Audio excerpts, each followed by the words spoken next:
Yeah, I mean, maybe. yeah, I just didn't know. He didn't say. Of course, you comment on, Okay. He did. but I didn't know if there was like Something social. He didn't say. Okay. He didn't say. You would have everything. Everything. Okay. Yeah. You don't have the rides very often, usually land into it, but you have some of it. Yeah. And, it's like, That sounds great. I added. Yeah. So, and it was actually lovely in Nashville, but normally it's just. Valuable. Yeah. It was great. Guess I'll give. For Nashville. Yeah, like really, Like like this. That smile, that smile on that. right? That's nice. Yeah. No, it's not. It's not good. And did. In my opinion. Yes, that's right.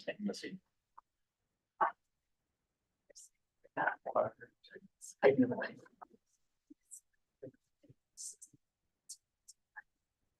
Right, doctors. I know, and I'm ready on it.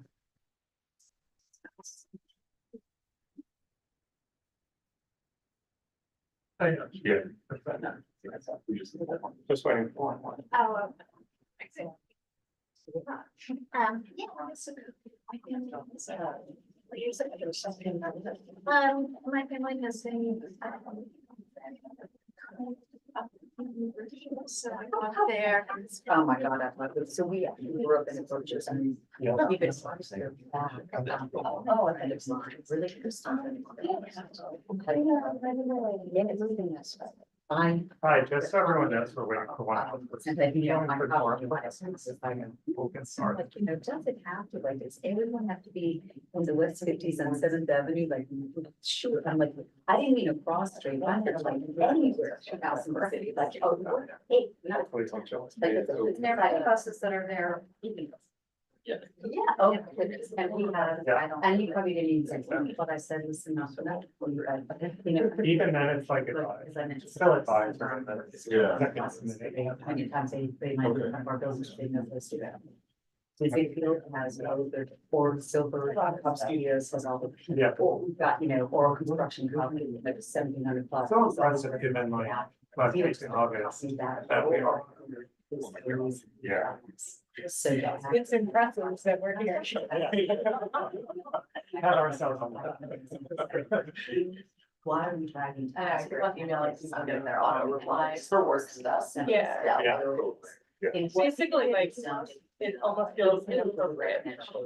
Yeah, I feel long and all the way. Yeah. And everything is way out too. It's like, Yeah. hi, we'll be back September 3rd or like, I'll be back. Yeah. Which sounds like all that, but it also. I know it's just late. Oh, when we start. Yeah. I keep thinking that there's another Which is already. in between now and Labor Day. I And. keep thinking there's another problem. I feel like I'm still in the. It's really all. And it has always bothered me. The city doesn't. Couldn't tell you. Yeah. It's like we were. Um, we were on the chart today and like suffocation and more. Right, Like, that's all normal. She's like, Everything. I thought. Why? Yeah, Like, sorry. I saw you updated. We're like. I hit it once. It's in there. Just like back up to one level and it's, And making it on. there he is. People can come. Yeah.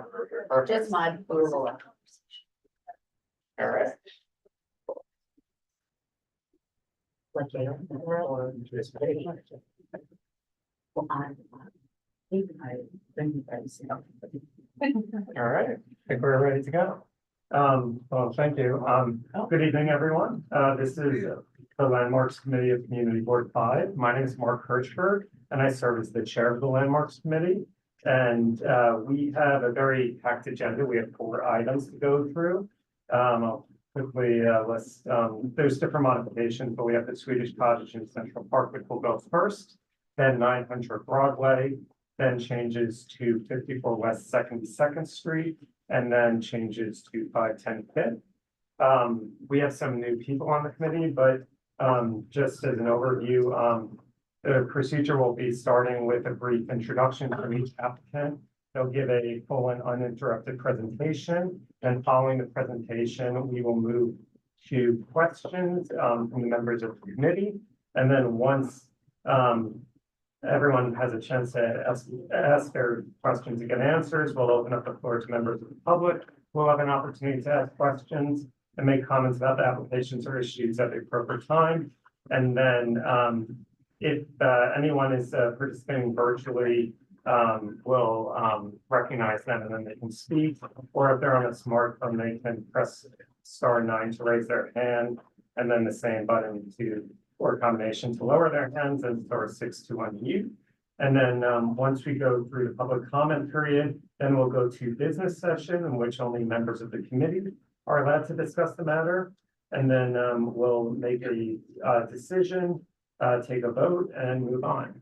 So I know we have a very busy schedule, so we'll just, go to the first applicant, which is, I believe from the Central Park Conservancy. Oh, that's me.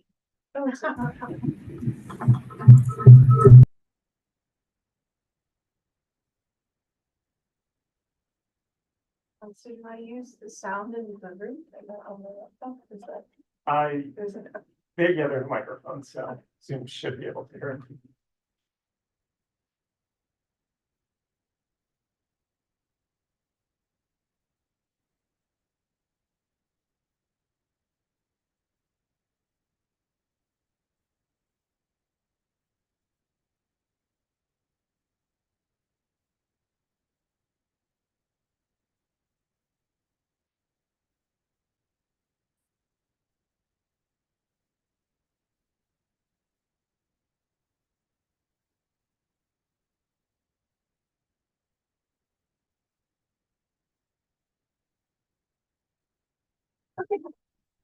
hello, everyone. My name is Amy Wooden. I'm with the New York City Parks Department and the Historic House Trust. This is a very brief presentation for work at Swedish Cottage in Central Park. This work that's being presented today will be done in conjunction with a full exterior restoration. These are. Amy, can I ask you to speak a little louder? As you see, I'm wearing my hearing aids and they're turned up really high. Okay. No problem. Really loud, so. You got it. So there are two items, sort of pulled out of our standard LPC staff work that we're presenting to you today that will then go for review at an LPC public hearing and, Public Design Commission as well. So just to jump in, very quickly, our location within Central Park. And jumping into the work, so the proposal for the railings is to basically just change the material from wood to metal. We are going to retain the existing wood posts, which are in serviceable condition. They'll just get sort of repaired caps and some patching and restaining.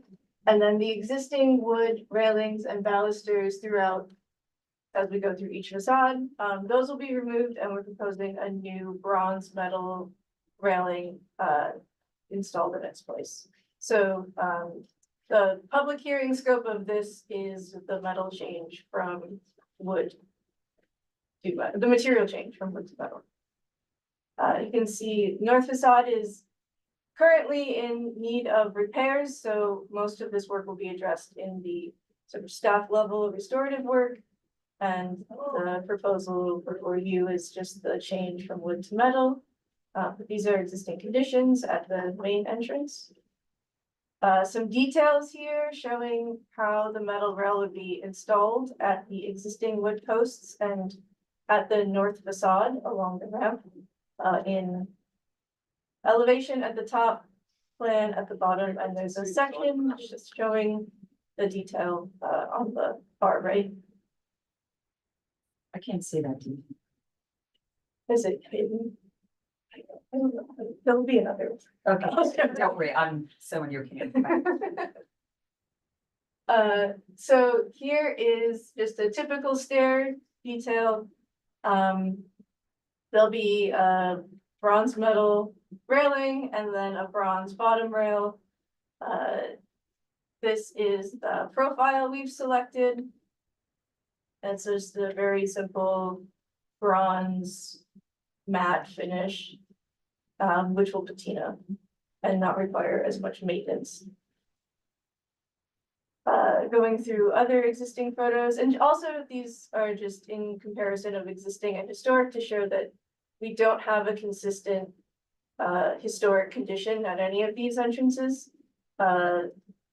This one on the east facade is actually an egress door, which was added in the 80s, so it's not a historic condition at all to the building.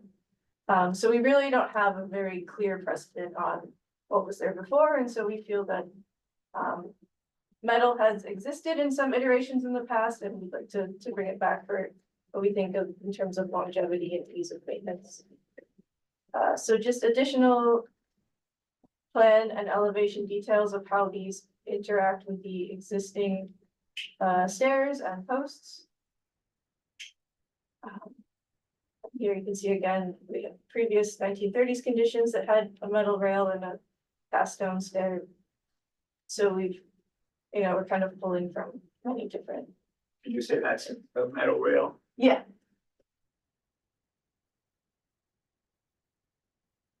At the south facade, which is the staff entrance. And the details for the south stair. And then the second component of this project is the installation of 2 flagpoles at the ground. The Swedish cottage, when it originally came to Philadelphia, had a flagpole at the roof. It was meant to fly the Swedish flag, but it never did. Or we only have drawings of the Swedish flag penciled in. We've never found a photograph. When it was originally moved to the park, they had a finial instead of the flagpole at the roof. And then in the restoration campaign in the 80s, the flagpole returned. It was flying both the American and Swedish flags together on the same pole, which we learned is a very non-compliant condition with international relations. It means that we've declared war on Sweden, so the Swedish flag was removed from this pole and started a very long investigative process into how to legally and most diplomatically fly the Swedish flag at this site, which we feel is important. Given the site's history, it was basically a gift from Sweden at the Centennial in Philadelphia in 1876. It is an example of Swedish vernacular architecture, and it has quite a few friends and admirers from the Swedish consulate, and so we get a lot of questions about where the Swedish flag is. So the only way we can do this in compliance with international flag laws is to install 2 new flagpoles at the north facade, sort of in conjunction with the main entrance. One on the left will fly the US flag, and one on the right will fly the Swedish flag. And we need to sort of have them paired together on equal display. So they're 25-foot high flagpoles. They will also have a bronze finish. They will be installed basically following park standards.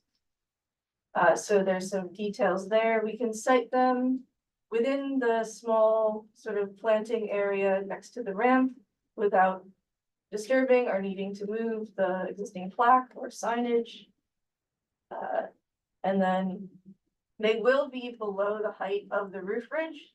So there aren't many views where they're seen in conjunction with the facade of the building, other than this sort of approach to the main entrance, which is sort of when you're walking south down the path near the Delacorte Theater. So just a really quick visual study. Sorry if this is a little jam-packed. But this sort of light blue is a overestimation of where you would see the existing flagpole at the roof. Really just in and of itself, not in conjunction with the building. It peeks out above the trees every once in a while. The darker shade of blue is where you would actually see the roof flagpole in conjunction with the building in an identifiable way. The yellow the lighter shade of yellow is where you would see the new flagpoles, so it does keep us pretty small footprint. A lot of this space is actually not public thoroughfare, it's pretty heavily planted. So this is, like I said, an overestimate of where you would actually glimpse those new poles. And then the sort of final yellow, darker yellow is where you would see all three of them together, which really is confined to any view of that north facade of this section here. And then these are just additional views of the cottage. This is the Shakespeare Garden in the foreground here. Just for your own reference in understanding, you know, sort of the setting of the building, where we're at. And base drawings also just for your reference in terms of the scale of the proposed stairs and their sort of proportions within the facades. So none of those proportions are changing whatsoever. That is the conclusion of the presentation. All right, thank you very much. I guess I'll open it up to members of the committee. If there's any questions, Barbara. So the railing is throughout or just at those stairs? The brass railing? The brass railing is at each of the three stairs Okay. and at the ramp. So everywhere where there was a railing, there will now be, we're Okay. proposing to do it the same. Okay, so it'll be the same throughout? Yeah. And another question, because I don't really know very much about flagpoles, but how was it determined the 25 feet? And why wasn't it 22 feet or, I don't, I think part of it is fabrication and Oh. there are sort of there's standards? standards. Okay, So I think there are shorter flagpoles, but we got into issues of the flags hanging sort of within the walking path of people. And so we wanted something that was above everyone's head, but also not so sort of grand that it overtook the cottage. okay, that's all. Anyone? Are there wood railings available, or would it be possible to replace the wood railings with wood, or that's just not available? We did look into it. I think a big factor of this is just maintenance and investment in something that will not require sort of like a yearly scraping and repainting. So we're really hoping the railings that we have here were originally installed in the 80s. They went through lots of repair campaigns and are now a assembly of many different people's ideas of how to fix them. So we have a lot of different kind of extra materials going on. So the metal felt most durable, most long lasting, and a good investment for the site. Yeah, I'm sorry, just more on that, which you probably anticipated, but so this is metal that you're reutilizing or it's new metal? It's brand new. And did you bring a sample of it with you? I do not have a sample, no, but it's solid bronze. And how do you, obviously you guys chose it for all the reasons that you just mentioned, but I'm just concerned about the contrast Mhm. between the look and the sleekness of this modern, even though I know it's bronze, and how it will change the overall look of this historic property. We do have some. If I included it, because we have some drawings actually of the cottage, that showed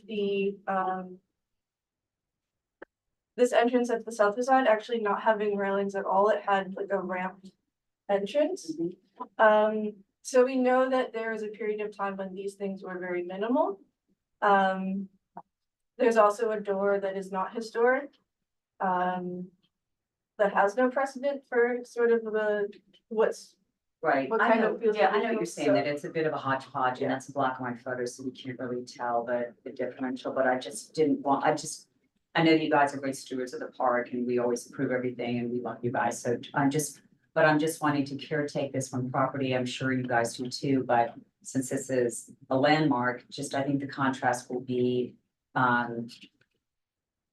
different than the facade of this wooden facade of this historic structure and if it's unavoidable and helps the park financially and in the maintenance, that's one thing, but, this is a tough one for me. But I see that it's falling down and you researched, obviously, as you asked the question, that there's no way of really trying to affect some type of a product there that would, need less maintenance.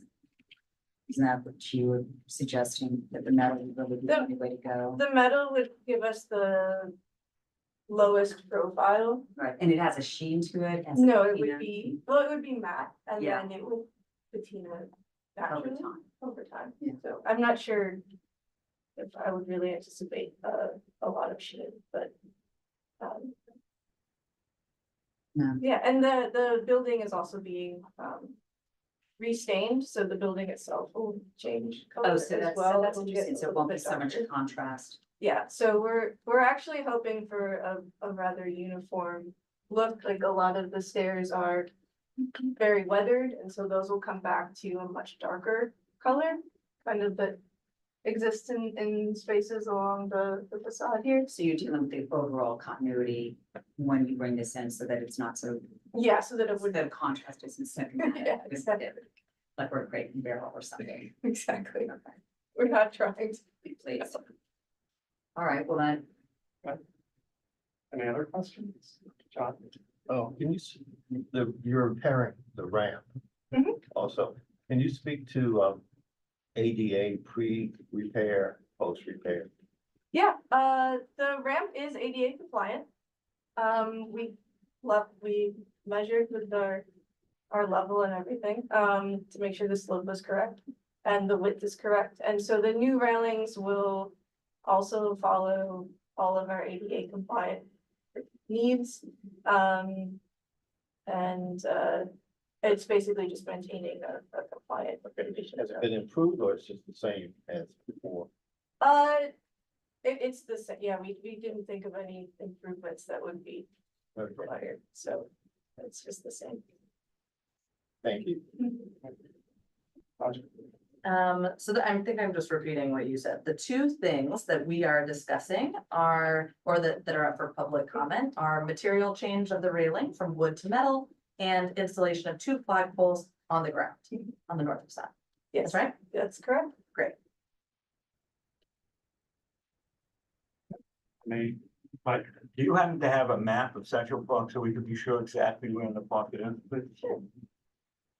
So I'm not sure if you can really see, but the middle image, you can see the sort of great field above with the baseball diamonds, and the Natural History Museum is across the street. So it's just above the 79th Street transverse off of West Drive. But obviously you can't access the site from the transverse, but it is in that sort of quadrant. And you can see the Delacorte in the larger image with the yellow triangle. The Delacorte Theater is just on the side there. And what purpose does it serve, the Swedish Cottage? It's a marionette theater, I It's a believe. marionette theater. They do public programming mostly for children, school groups.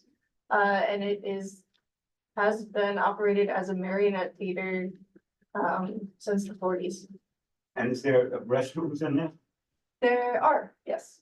There are 3 restroom facilities for the public. Thank you. So there's no illumination or addition with these, it's nothing like that. No like new building or anything. No lights or anything like that that are added. There is a small lighting scope, but it was approved at staff level by LPC. It's just very minimal, replacing what's there and giving it some security lighting, but nothing like lighting the building itself. Right, oh, no, and I know that's not under our purview, I just meant along the railing, that which would. Oh, no, there will be lights above, lighting the door and the stair landing, but there won't be any Integral. lights Yeah, inside. integrated into Okay. it or lights on the stair treads or anything. I know you would have mentioned this gas, thank Oh, you. of course. Last call for questions before we open it up to the public. All right, is there anyone from the public who wishes to speak? Any raised hands? Okay, So then we'll move to business session. As a reminder, only members of the committee are allowed to speak at this time. So what do people think? There's two changes. We can discuss them separately. Barbara. I'm comfortable with those changes. I mean, I think that the park is a very good steward of, as you said, of their facilities. And I actually think that the bronze it's matte, it will patina, it'll look very warm and brown and actually fit in very nicely. It's not going to stand out. And I can appreciate, especially looking at the photos, that the wood, you know, it's outdoors, it's subjected to the elements all the time. It's just, it's always gonna look crappy. I mean, it's gonna look crappy after the first year or so, and then it's even with maintenance, it's tough to maintain. So I actually think it's probably a very good change for them Mhm. and maybe for us. And the flagpole, if you like that. The flagpoles, you know, I was just curious about the height. I mean, They're I high. just, yeah, they are. They're like, really You high. know, but it's, I think that I'm not that orthodox when it comes to these things. I mean, I feel that it's very much in keeping with the building and the history of the building. So it's not something that's completely crazy, even though it is a new element. It's still, I feel it's appropriate to what the building is and its history. So I don't have any objection.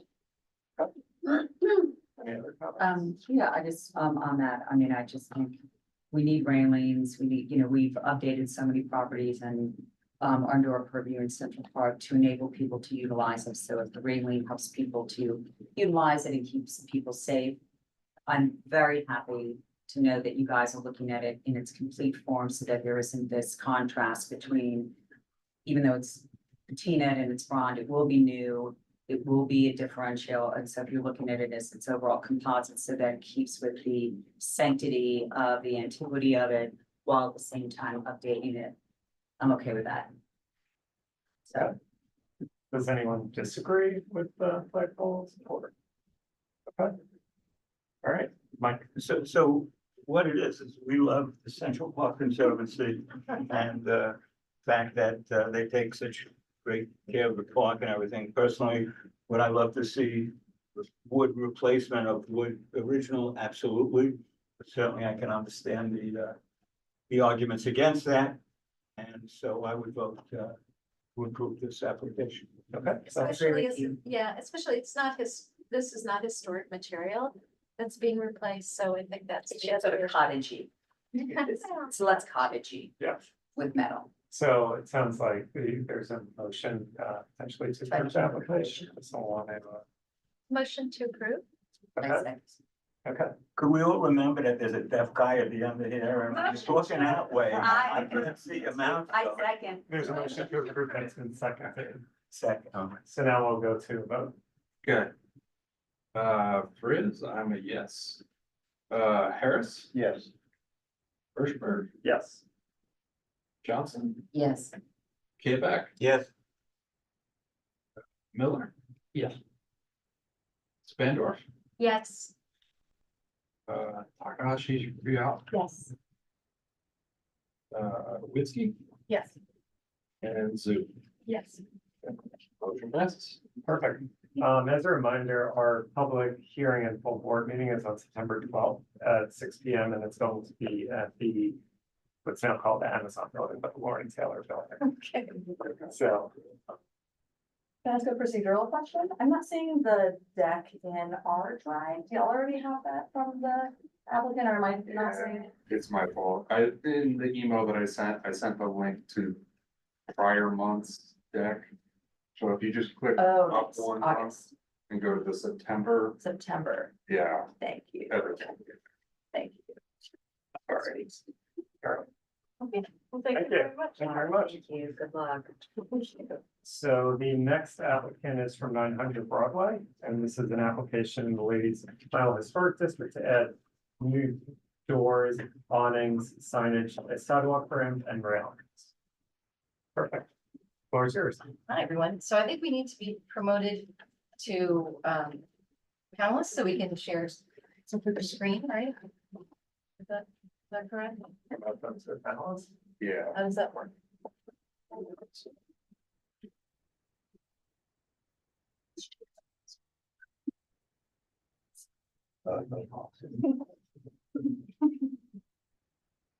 You'd be looking for the Sorry.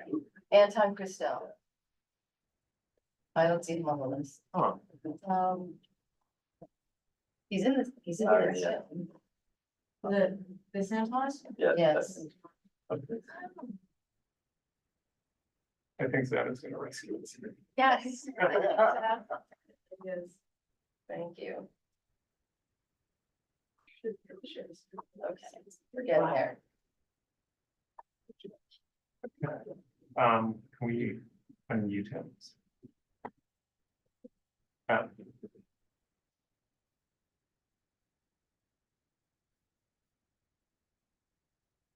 Okay, we're good to go. Okay.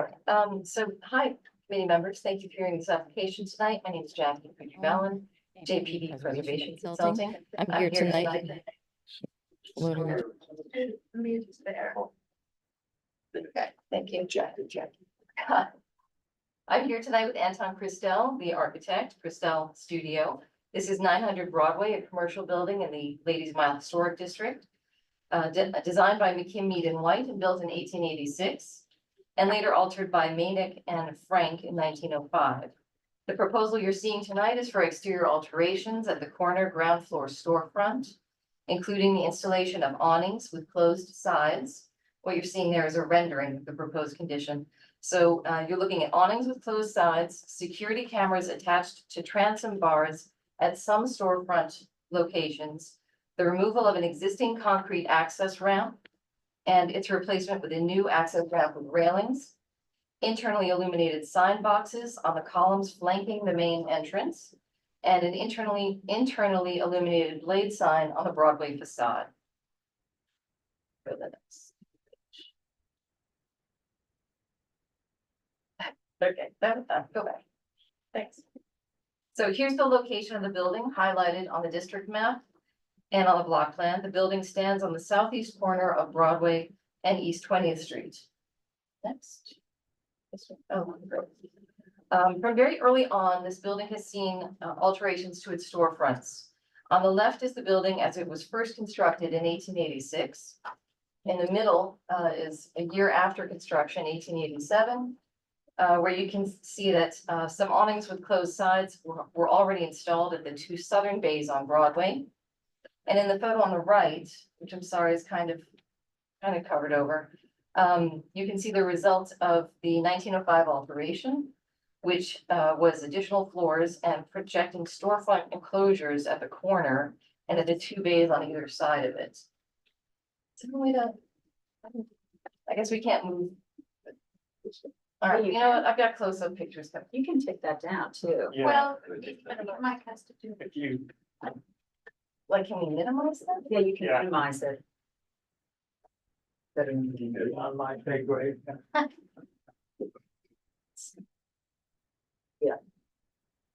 Thank you. That's great. Thank you very much. I could have done that at the beginning, 20.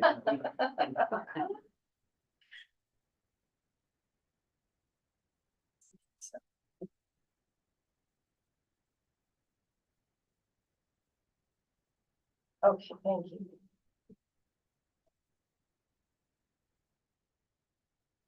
Okay, perfect. So here are close-up photos of the storefront bays in 1913, which, as you can see, got a more neoclassical treatment with these projecting bays and a pilaster, sorry, a column sort of temple front even at the corner, the corner with Broadway, which is where we're proposing to do work now. Here's the building as it looked at designation.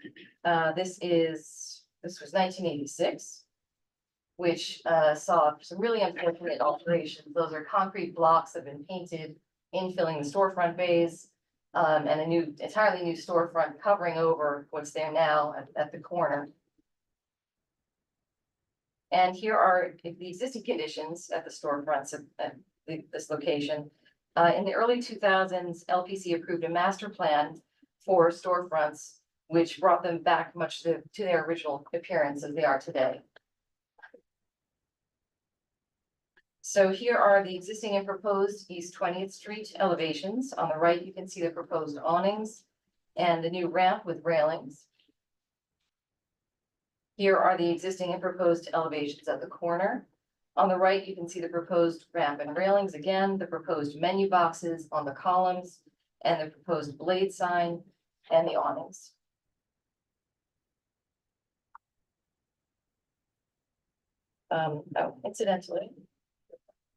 Incidentally, the doors that will be replaced at the corner with Broadway, we were recently informed by LPC staff that that can be done at staff level. Those doors meet their rules.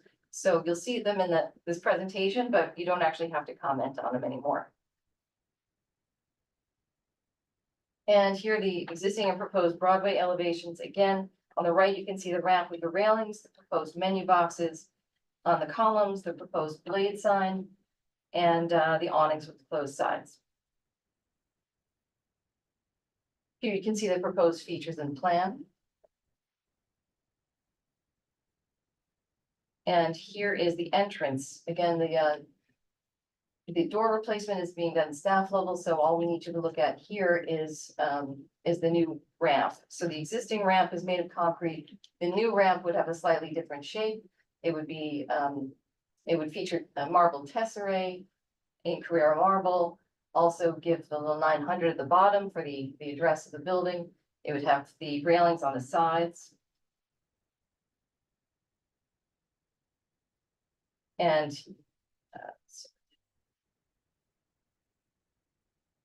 so here we're looking at the existing condition at the corner and the proposed in a rendering with the striped canvas awnings with the closed sides, which again, closed sides does not meet LPC rules, so that's why it has to be shown in public hearing. The new ramp, which would be tastefully finished with marble tile and the railings. You can also see the menu boxes there.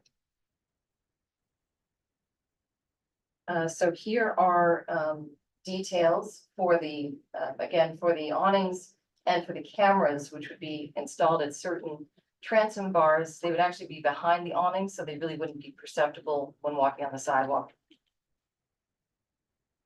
Here's additional details for the awnings. So that's what the awning frame would look like. The awnings would be attached onto the building using existing holes that are still in the masonry. Historically, this district had a proliferation of closed-sided awnings. Particularly, that was particularly typical of the turn of the 20th century for commercial buildings. And it's certainly typical of this, this very formally commercial, very shopping district. So what you're seeing here is a view looking north on Fifth Avenue from 22nd Street, circa 1900. And some additional views of other buildings that were within the district. Just to show you that there is historic precedent for awnings like this within this historic district.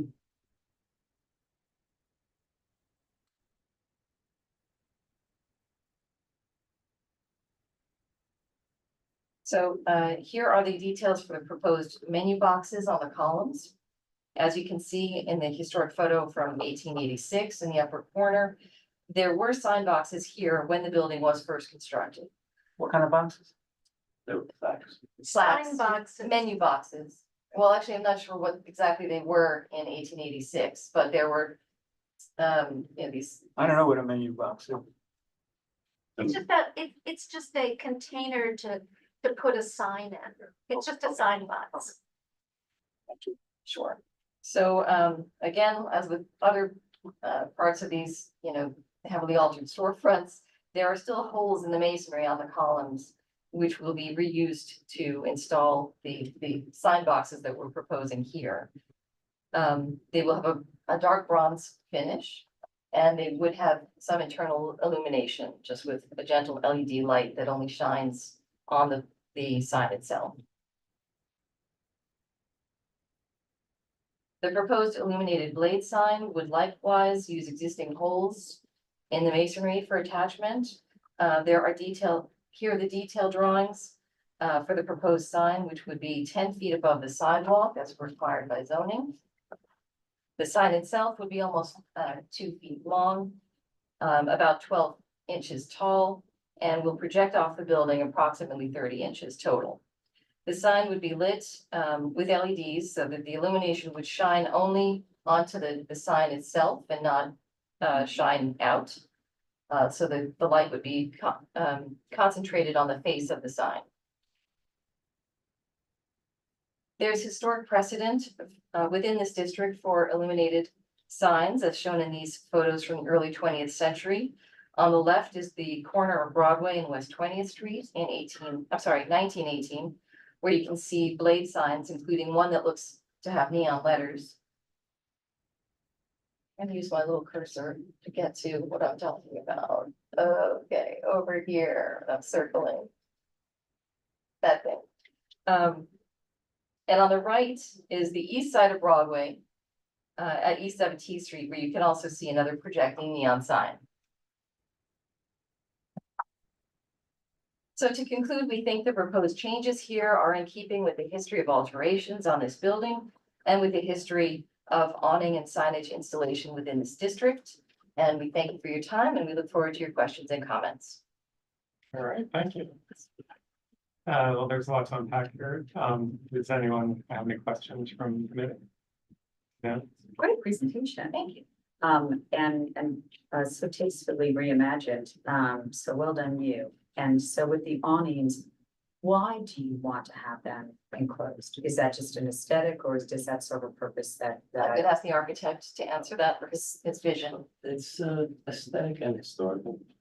I mean, even the choice of stripes. I personally, it's a little loud to be less discreet. All the old images, especially this building, which I have a lot of respect for it. In the quarters, because it's one of the oldest.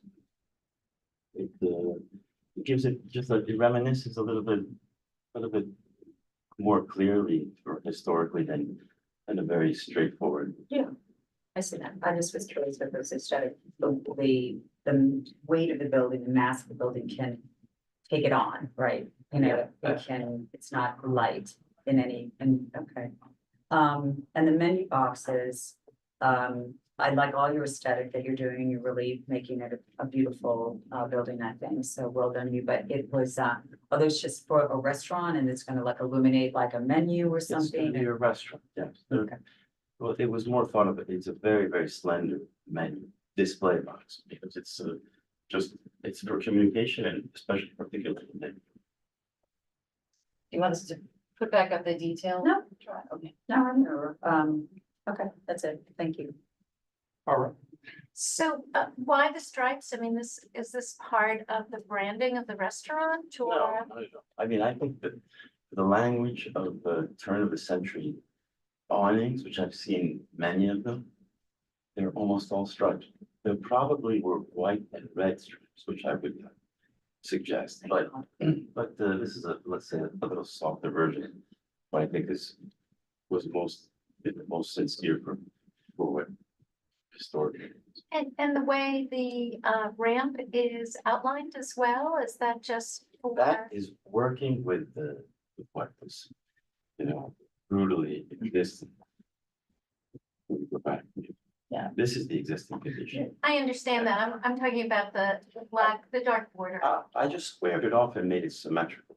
Truth, and that black border is just another marble. I mean, it's a very classic materials for a simple mosaic. Mhm. Black Marquinhos marble and like a white gray color. And the materials that you're gonna use for the sign box and the railings, what materials are these? We suggested or proposed brass for the railings and a bronze finished metal for both of the boxes, the menu boxes and the plates. And are these materials elsewhere in the building? Are they part of the historic palette? Well, let's say that the color that was decided for the new window frames with the latest master plan is this bronze. It's Mhm. called enduring bronze, and that's what we followed. Okay, so you're following with what the master. We also will be painting all the, we were the only commercial building that has this green. All of the eighties, where they'll be painted like the rest of the side. What will be painted? The window frames, which are now the only green ones on the whole building.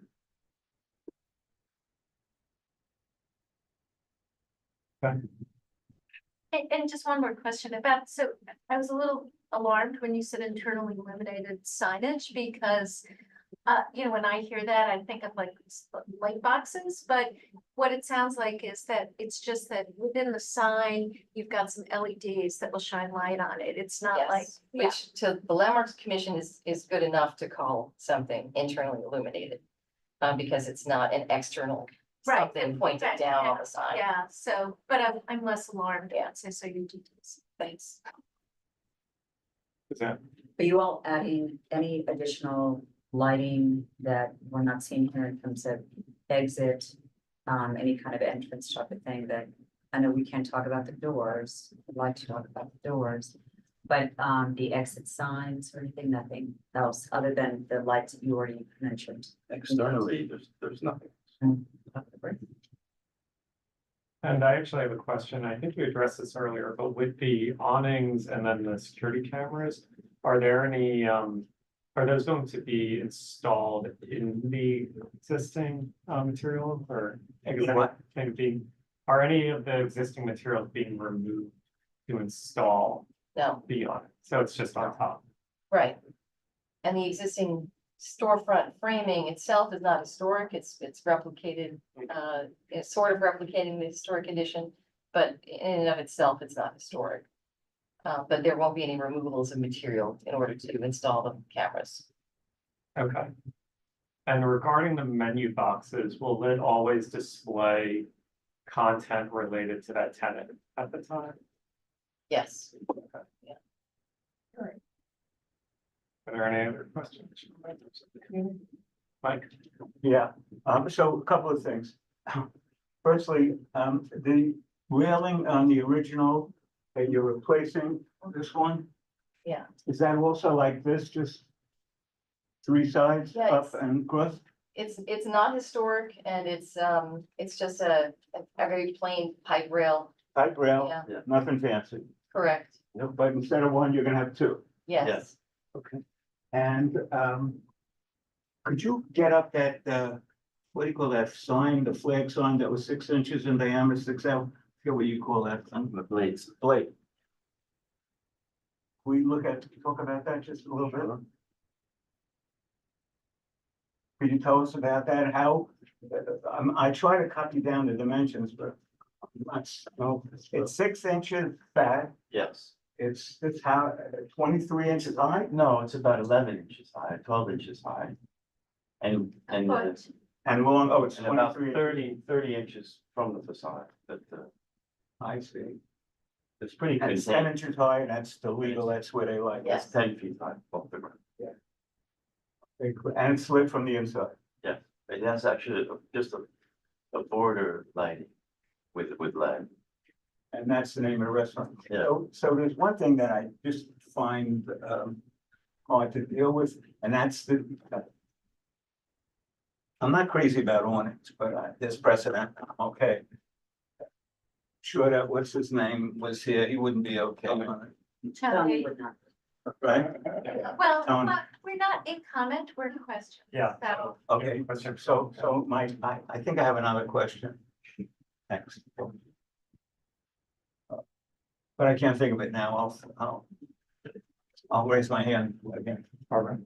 so talking a little more about this sign, historically and also in the master plan, was there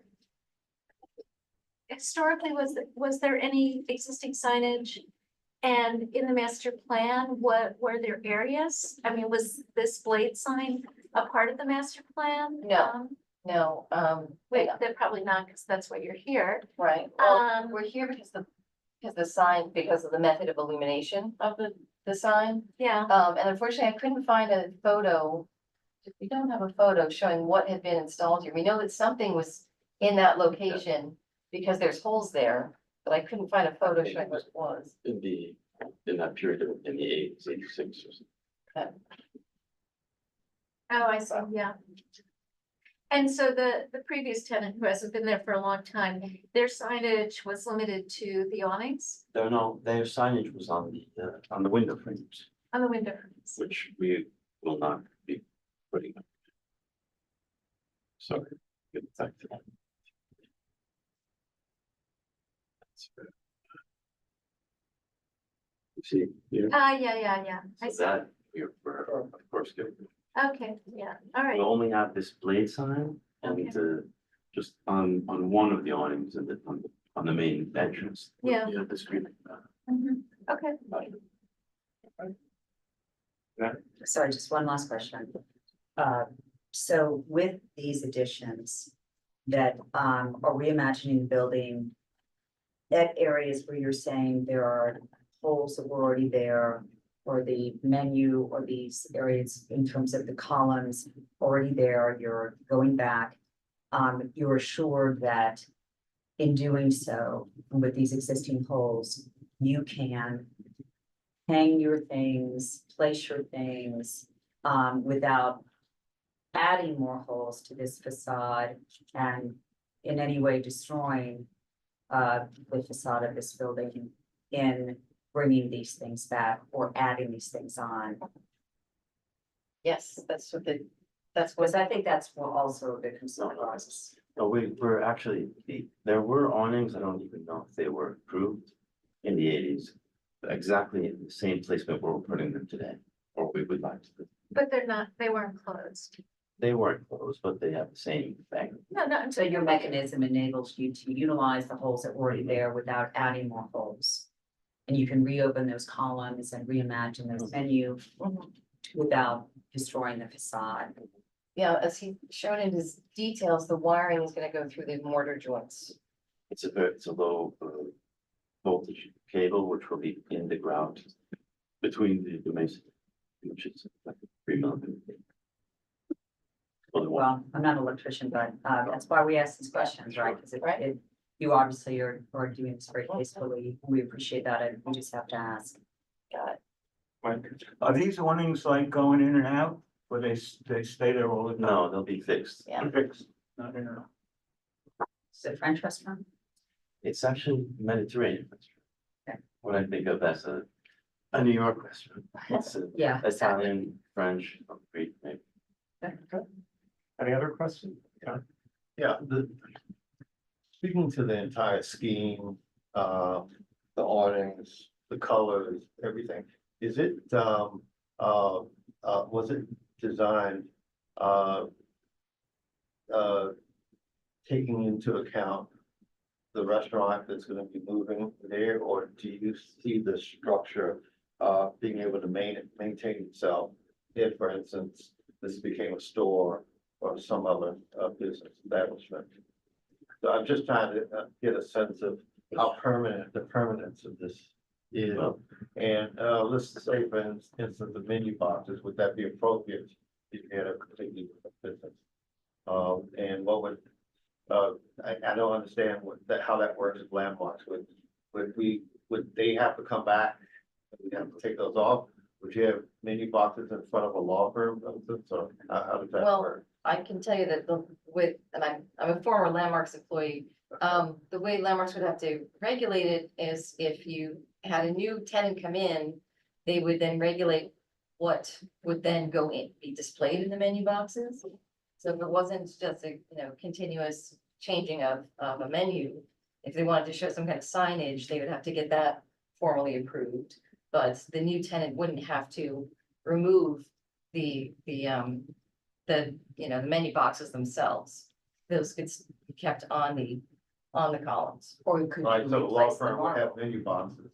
Or they could sit there. take them off, Landmarks would permit. Well, that's what I was getting Yeah, at. I think that's what he meant, yeah. Yeah, they would, but you'd have to, would apply have- for that. they would have to come back here to do all that. You wouldn't, I mean, Or it could you be wouldn't have staff. to, yeah, Yeah, to staff. remove them would be a staff level. That would be Yeah. staff. Yeah, Okay. to put new signage into them, would go to public hearing. Okay. Are there any other questions before we? move to number Yeah, I have one more. I'm just curious, I guess I was one of the people years ago mandated to ask the ADA question, so, I'm gonna ask you a few of those. At least the way it looks like the ramp is going out and the rails are extending, becoming further and further away from each other. Can you explain to me how, you know, did that require any special approval, or is that just standard ADA approval for the rails to, at least they appear to be getting wider? No, I definitely, wider, let's say that the two railings are actually, that they don't open wide so much. I mean, they have, they're just, they're slightly, open to, as an invitation, but the two railings, the double railing is mandatory for this kind of rise. Okay, So it's so not, this rise is different from the previous one? no, it's the same. The same. In fact, Beechers, who was there previously, In here. it wasn't up to code, because they should have had other, They should have had what? they should have had two railings. They should have had two rails. Okay, got it. Right. Thank you. Let's see if there's any members of the public. who have any comments. Or anyone? Nothing. Okay. Question? No, it's not questions. I want to make a comment. Okay, so now we'll move to business session in which only members of the committee can speak. And Barbara, you can start us off. Thanks. I want to go to an image of the building so that I can make my point. A photo? Yeah, no, a color photo. Go back. I know this building pretty well. I mean, I don't live right by there, but I'm in this area a lot. And it's a very special building, and I think that it has a lot going on. You see the stripes on the columns, and you see the decoration around the arched window openings. And as a result, when I look at these awnings, I feel that it is, I feel that these kind of elements should be subservient to the building and the landmark. And I feel that it is a little, I find them overpowering. I would actually prefer the open. If you're going to do the awnings, I would prefer that they have the open sides, and I would prefer something that was more discreet and more monochromatic. That's personally my view. I just feel that it really competes with what is the essence of this building. It doesn't add to the building. To me, it's fighting it. And also the same thing with the ramp. I don't know why it's calling so much attention to itself. It looks like and maybe it's the way it's rendered. It looks like a carpet, but of course what was there before is pretty horrible. But again, I would like something much more neutral and something that is subservient to the landmark, that doesn't conflict with it or fight with it, or these are still new elements, and I think that they really should be toned down in service to the building. So let's sort of focus on the awnings first. Okay. Does anyone have any other thoughts, Mike? Yeah, I couldn't agree more with Barbara. Look at this neighborhood, Mr. Chelsea House. This neighborhood 20 years ago, when I was doing real estate in there, well, it was a crummy neighborhood. Look at it, how beautiful it's become and how gorgeous it's become. But it's maintained its classical look. Walking through, it feels good walking through there. Those stripes just bother me. They just bother me. They stand out, they smack me in the eye. I'm not crazy about the awnings, but if it's allowed, maybe less ostentatious, is that a good word? That's my comment. So just to be clear, is the issue with having the awnings, the shape, the design? And for me, it's not the shape. It is, I prefer the open sides because it takes a little bit away from the sort of bulk, and part of it also is the stripes. They so stand out. And so as an element, it is so if they didn't have the sides, it would still. I still wouldn't like the stripes, but it would at least be a little less obtrusive, but there's something very, I find the clothes sides, I don't see the real reason for it. I don't see a fun, I mean, you haven't expressed the applicant, since you're not allowed to, I'm not answering you a question, you're not allowed to talk. Hasn't expressed any functional reason for it. And perhaps an aesthetic reason, but for me, it's just overpowering to a building that has some very special and unique design features. There is, all the buildings in this particular area of Broadway are just an incredible array of different kind of architecture if you walk down there. But and again, I guess the best way I could put it is I think the things that are added to the building really have to be subservient to the building. I think and not compete with it. So I mean, there is some historic precedent for the awnings. I don't in and of itself object to that. I do appreciate that they are putting less signage in. I'm not crazy about the blade sign, but I'll let somebody else talk, so. And I think also the ramp design just bothers me too. It's just, there's something, it could be something much more neutral that comes much more naturally from the entrance. Does anyone have any other thoughts about the awnings? I have a ramp. Well, let's just. He wants to talk about the onyx. Yeah, we'll That go makes through that. sense. That was I veered off. I kind of like agree that the stripes look a little bit jarring in terms of they certainly like add a really playful element and perhaps like really evoke theme of the restaurant in question, that I do wonder like how durable that is if like the time changes and like they're no longer into the same visual identity. I am a fan of like the closed awning itself, though. Okay. Did you?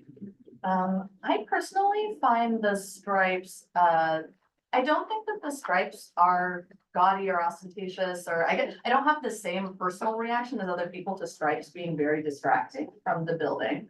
I think that since there's historic precedent to the shape of the awning, and to me, it doesn't distract from the beauty of the building. I am happy with the awnings. I also, I agree with Mike that like so much of what makes this street, what makes Broadway so vibrant and so like such a joy and pleasure to walk on is that there are so many businesses that are really thriving along that corridor. And if a business wants to come into this really gorgeous building and respect its like, bring a lot of thought to the elements that are there in a way that's not flooding the area with light, not like crazy colors, not crazy shapes. I'm really excited that businesses are excited to invest in the area and I think that they're thoughtful modifications to the building. Yeah, this is just a question to the committee members, is what are we being asked to weigh in on specifically? Excuse me, do you mind speaking a little louder? I'll speak a little louder. What we are weighing in on specifically with the awning, is it just the shape and its existence, or like is LPC going to review the design, Both like sides. the colors? Okay. So not the specific design, the colors, the stripes. Yeah, I think we are. Yeah. Okay. I mean, I'll just comment, I mean, from my personal point of view, probably not everyone agrees, I don't think it's in our place to comment on what our individual view of the style on and on, what we would do if we were designing that. It's just a question of appropriateness for the area. And I think Sachi said it very well. I think it fits the tone of the building very well. I walk past this building every day on my way to work, and yeah, I mean, it fits in very well. There's nothing jarring about this to me. The color palette kind of matches, the stonework and,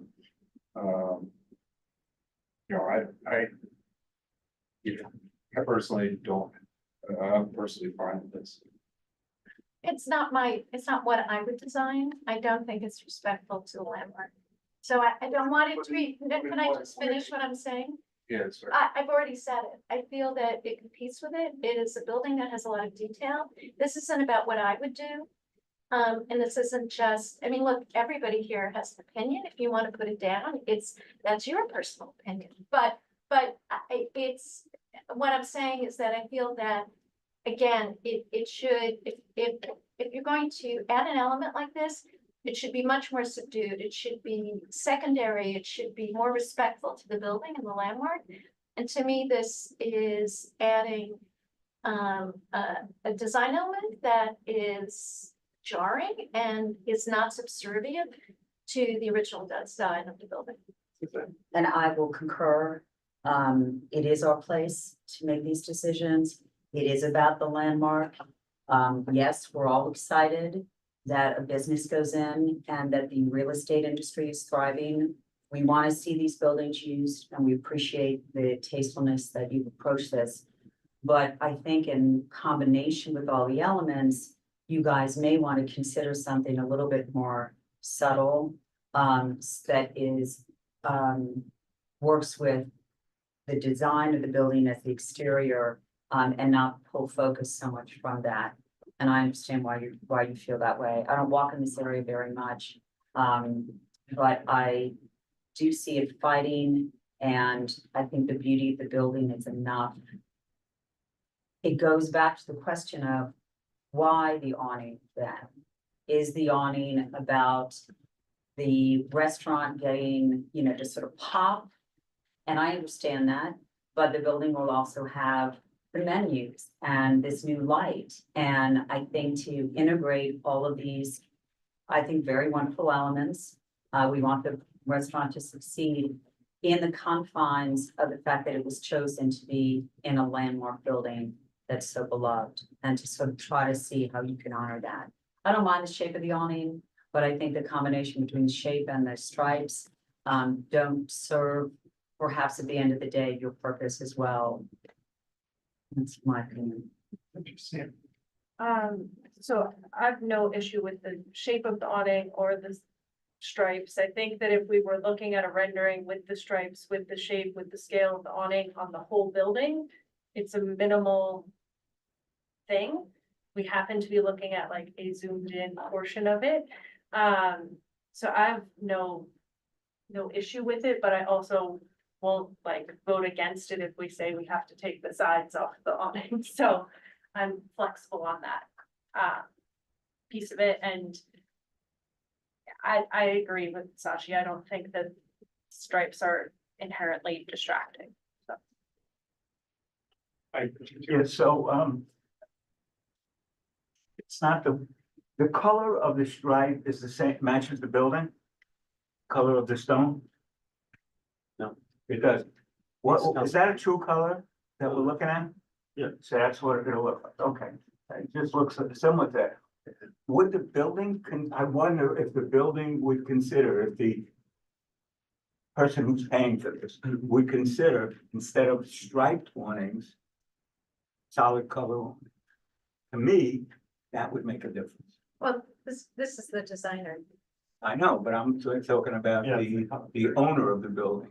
He does what they tell him to do, Sort of, right? They pay him. sort of. Doesn't really work that way. So I'm wondering if we were to ask, because this is not a question, it's a comment. My comment is, I'm wondering if the building would consider a solid, which wouldn't stand out that much, since we have to have the awnings fine, a solid color, which wouldn't make it so prominent to my viewpoint. I don't know how Barbara feels about that. I can't, I think one of the things that I don't want to design it for them. I can only respond to what is being presented in front of me. If they if they did it and they came back, you know, we would review it again. I mean, I think our job is to respond to what has been presented and not necessarily make design suggestions. I would just like to add one other comment, which is what you said, what you will perceive is really that blown up. Because you're walking by it, you never see the whole building.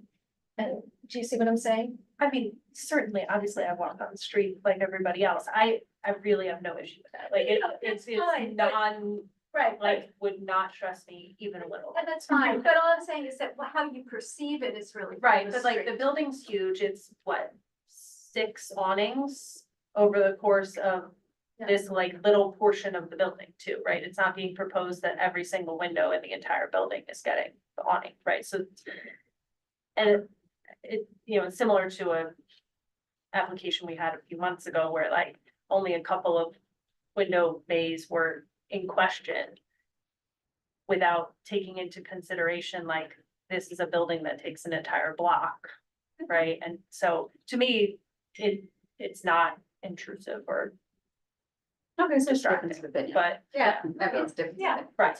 Yeah, I mean, if this is a building that had no details and wasn't historic, and didn't have all the marble, and didn't have all the details. But if you were in a different building and you wanted to pop and you wanted to great for the area and have that Mediterranean feel and that sort of, yeah, sure. I mean, stripe away, light away. But I mean, you do have so much value there already aesthetically. So I think that that's what's perhaps some of the conversation. Anyway, should we get to the ramp? Yeah, but just on the awning, it sounds like there's some strong opposition to the awnings and other people, including myself, who just sort of think it's okay. Yeah. Like I don't sort of ambivalent about it. But we can move to the ramp. And you had a Could question? I ask them a question about ramp? Oh, yeah. Okay. The portion of it that is outside of the railing, Yes. is that flush with the sidewalk or is that slightly No, elevated? Like, is that starting to go up? we should see. Or not. 'Cause now what happened here is that they filled it in. Right, so on the And I- rendering, You mean, yeah, the bottom above? half of that That's- hexagon, that's is that, flush. that's flush with the Yeah. sidewalk? Okay, Absolutely. all right, that was my question. Thank you. And what do people think about the ramp? I think it's an improvement upon what's there now. I'm excited that somebody's restoring it. And I think I think it's tasteful. I think the design is in, like, not just congruent with the building, but also congruent with the overall area on Broadway. Like, it has a little bit of a ladies, like a commercial, old timey ladies mile feel. I think that it goes well with the historic district. I agree with Sachi. Me too. Does anybody have anything to say about, just notice the menu boxes? Yeah, We haven't done that we're yet. moving on that, so, Oh, that's coming up. yeah. Do you have any thoughts about the ramp though? Do you have any thoughts on the ramp? So it's gonna be flat and then it angles, right? No, it's No, It's like gradually. And it gradually angles the whole time? So it's lower here than it is here, than it is here, than it is here, and it keeps getting higher.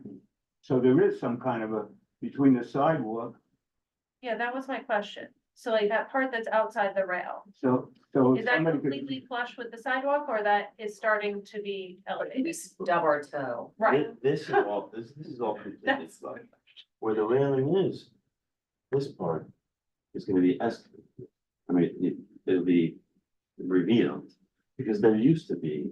So, right, so you're not there gonna used to be- wait. There used to be another step in front of this that would go around. Right. So that's why taking this little piece off, you actually reveal a little bit of this. Yeah, of course. And then that, where the railing is, it would confine, yes, of course, that would, you can't jump, if somebody jumps through the railing, yes. It's flush here. okay. So you don't stub your toe. No, you just. No, You don't trust it. you're not allowed to. You can't do that. It could only be a quarter of an inch. I think it looks nice. So then we'll move on to, menu boxes. So thoughts on the menu boxes? I don't know. Nice. I don't know. All you architects are okay with that?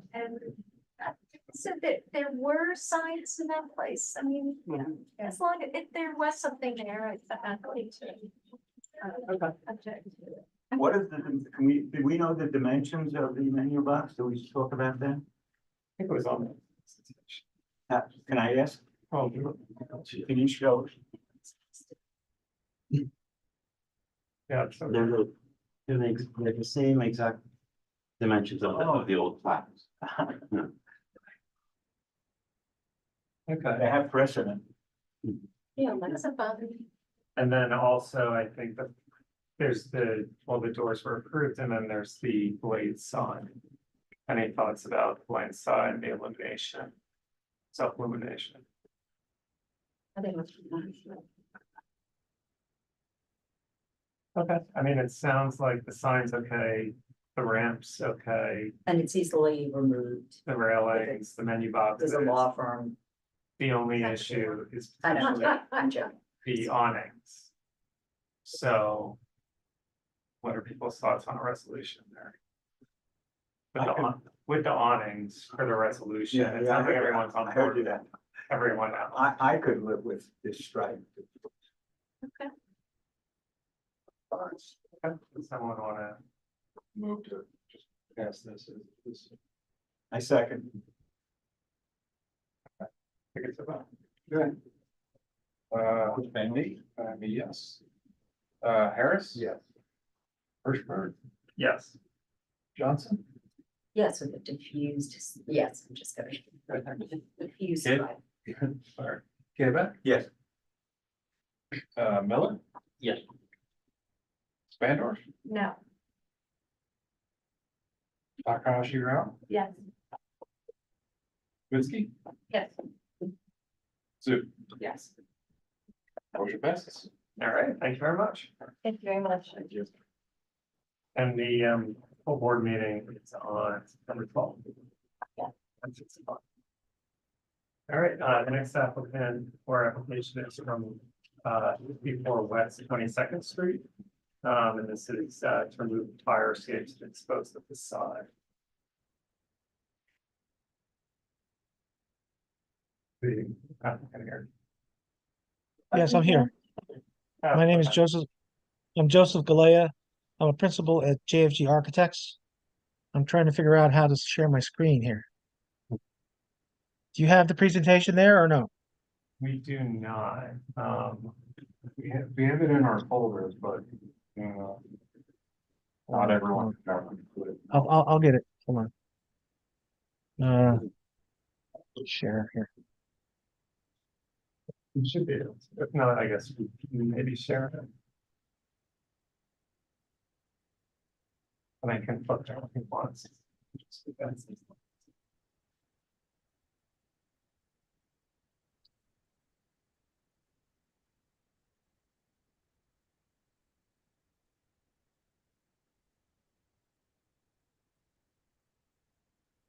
All right, thank you.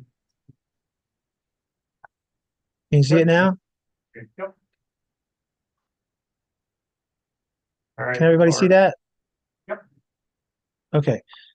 So our proposal is very straightforward. Our building's address is 22nd, 54 West 22nd. That's just the title sheet. This is the location where it's at. It's at 22nd and close to 6th Avenue, Avenue of the Americas. This is a location map of where it is in relation to the corner. And these are existing photographs that we received from Landmarks. The earliest one is 1915, which you see here. Then 1940, 19 and the two from 1980. Here you see the existing fire escape. What we're proposing is to remove this old, deteriorated, rusted fire escape and bring the building back to its natural look, natural elevation. And we also took some photographs of, well, here's the drawing of it. This is the existing and this is the proposed, which you feel reveals more the elegance of the facade. We also took a lot of pictures of nearby buildings that do not have fire escapes. These are all along 52nd Street.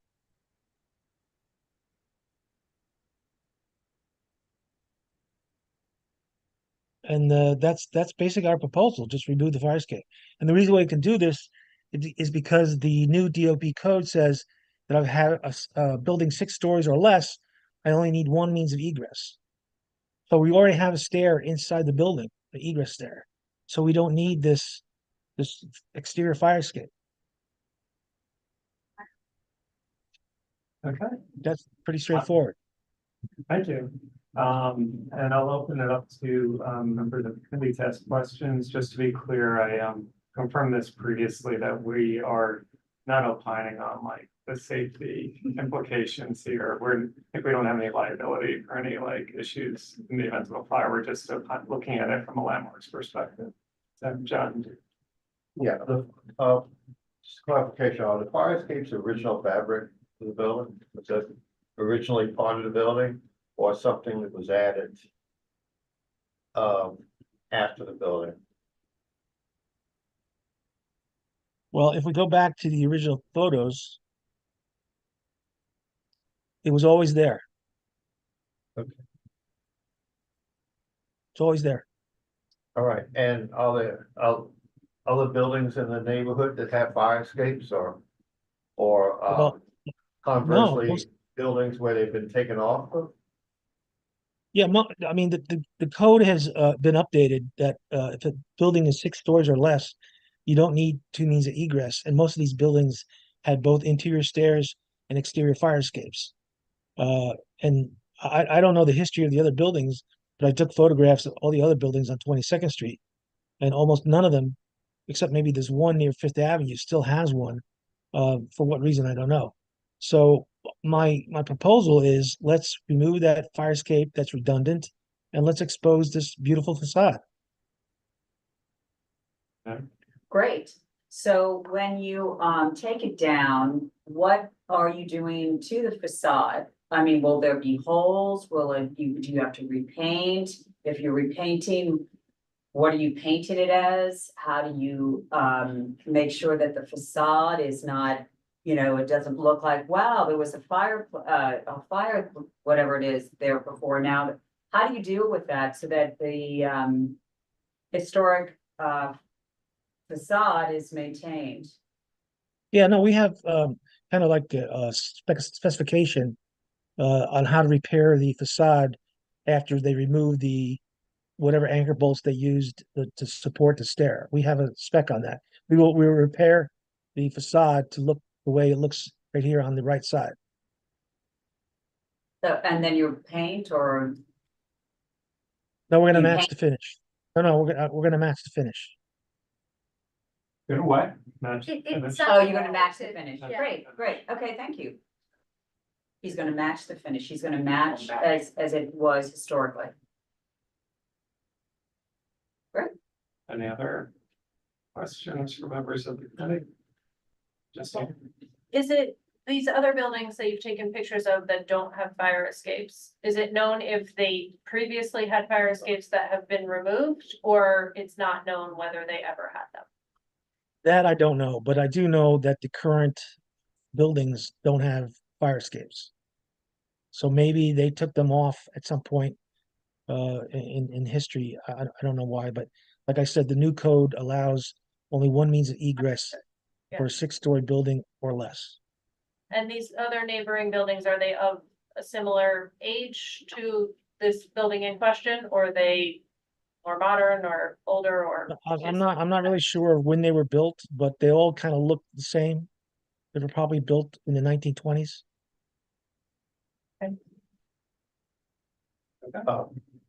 Does that mean that this is sort of a remaining building that reflects that period? In other words, if you get rid of the fire escapes, are we now losing an aspect of the history of the neighborhood? Well, again, like I said, I don't know if these other buildings had fire escapes. And because of the new building code, they removed them. I didn't look that far back, but I know what exists there now is there's no fire escapes on these buildings. Is there any reason why you didn't look back or research that? Well, I researched our building, and I know it's always had the fire escape. Yeah. But, it- what I'm trying to say is it's the only building on 22nd Street that has, an old fire escape on it. So we want to remove it and expose the historic facade. A facade that was never exposed before, right? Correct. Okay. Any other questions before we move to the public? Okay, is there anyone from the public here? No questions? Okay. So then we'll move to business session, in which only members of the committee will speak.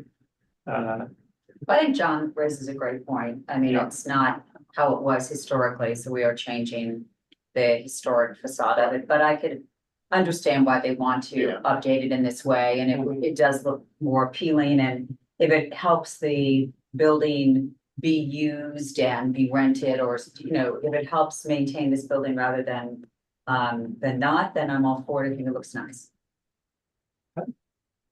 Comments? I'd like to have, but I'd like to have the input of all the architects, especially the history and whether the city is okay with losing that look completely.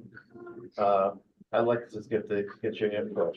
It's kind of problematic because they require to be maintained and they're generally not maintained. Right.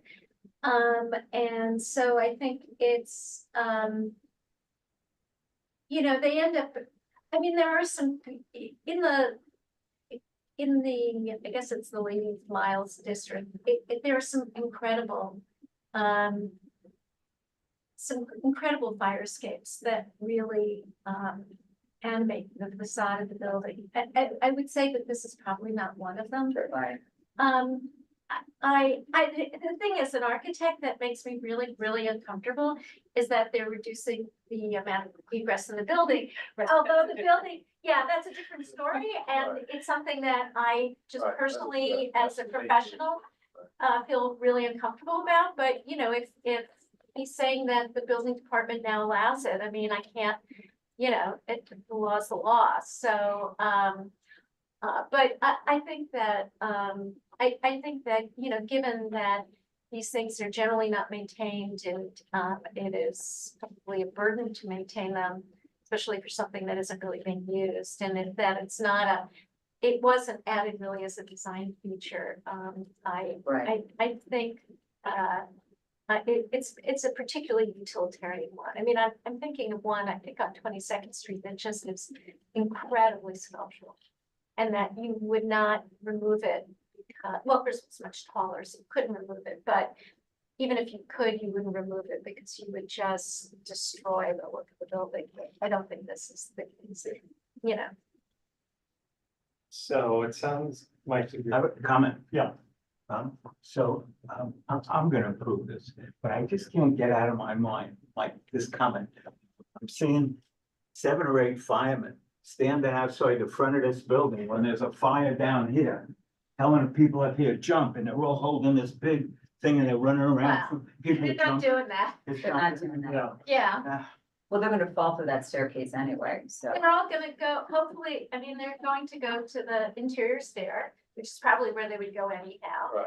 And you better hope it's not locked. I mean, that's all I can say, so, I mean. What do people think about including an acknowledgement that they applicant represents that this is compliant with the changes in the fire code? Say that. Yeah, I think that's a good What idea. What do we does the think about- committee think about adding an acknowledgement or representation that the applicant represents that it complies with the fire I code? think it has to be a part of the Resolution. the resolution. And it's not the fire code, it's a building code, Building which code. is within the, Yeah. so that addresses Okay, the egress. Yeah, I think it has to be. okay, so it sounds like people are in support of that. Would we ask for them to, I mean, I don't know if there is any, I can't see any ornate detail on it. We don't really speak to anything about this. I can't really see it very well, but it doesn't look necessarily special, it looks a little West Side Story, not that that's a bad thing. Mhm. But, I don't know, wonder where do these things go after is there a museum of fire escapes? That's the trash. It's a historic property. Original material, but. It's an original material, anyway. I bet you that's been replaced in 120 years since I built it. Not be, you'd be surprised. Nah, I bet it wasn't. I don't think so, yeah, I bet it might be original, anyway. Okay, there a motion to, Yeah, I make a motion to approve. I will second that motion. okay, and I think it's a vote. I am a yes. Harris. Yeah. That's with that comment that we're gonna make. Yes, yes, and yes. Okay. Johnson, Yes, Quebec. Yeah. Miller. Yeah. Spandor, Yes.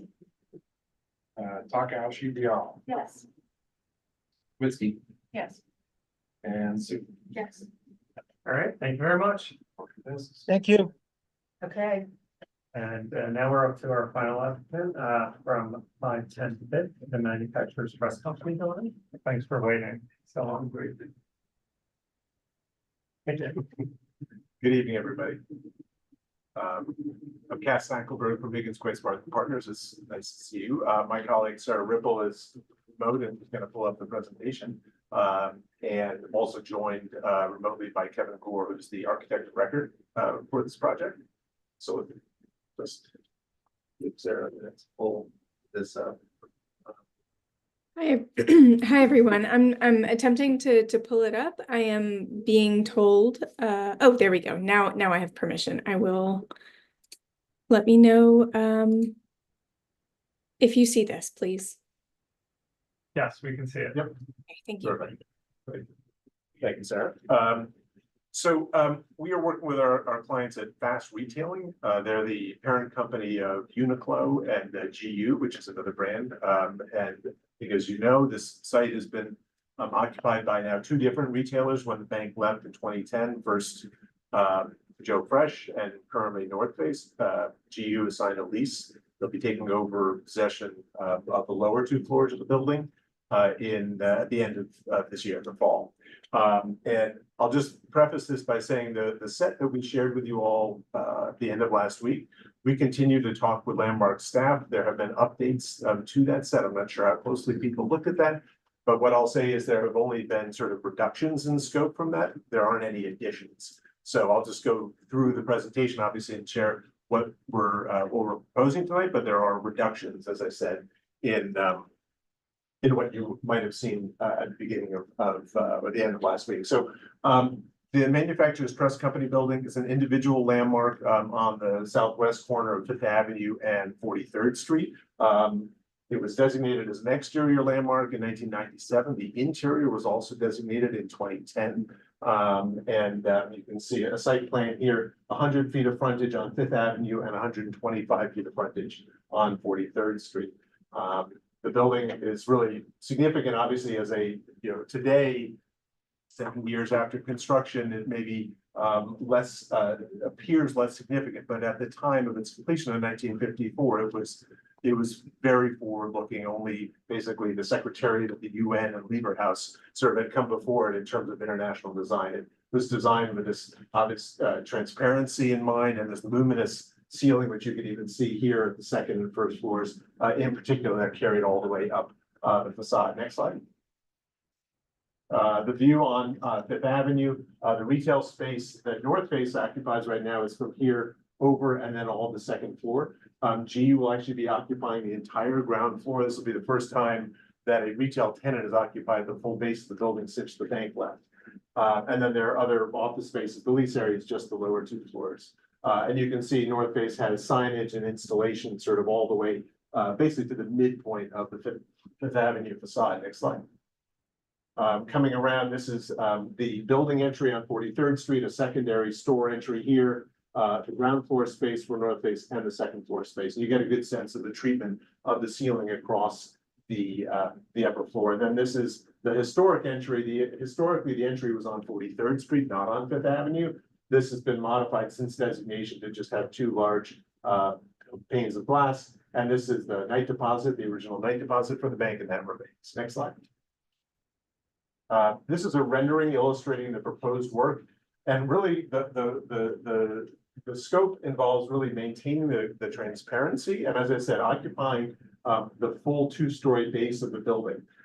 In addition to introducing just open fixturing around the perimeter and throughout the first and second floor. There's signage at the two entries on Fifth Avenue.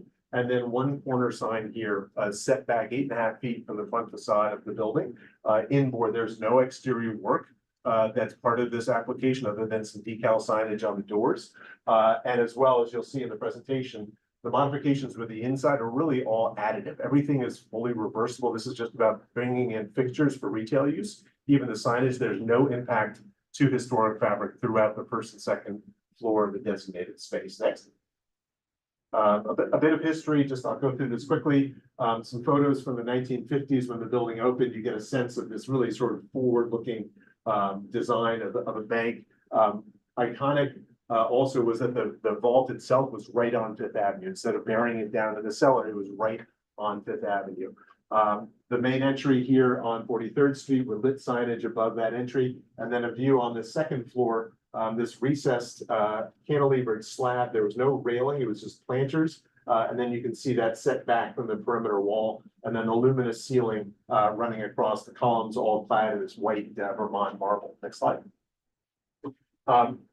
Another photo from the 50s at night. The head of Manhattan Trust Company at the time, Horace Flanagan, there were two interesting things. He wanted a bank branch that was inviting looking to bring people in, but he also had this experience in the 1930s going through Detroit and seeing all these empty bank branches and realizing that there was no way to adapt those branches. They were sort of neoclassical in design and they didn't sort of fit other uses. So in working with SOM and Gordon Bunshaft in particular, he said that he wanted a building that was convertible in type. And this idea that this building could be used for some other use other than banking in the future, I think is particularly fascinating. It's noted in the designation report. And I think Joe Fresh and now North Face have made a run at retail use. Hopefully GU will be able to stay a bit longer than those two retailers. But I think it is obviously the location is fantastic, but the architecture as well as this sort of glass cube lends itself to public use and public access. Next slide.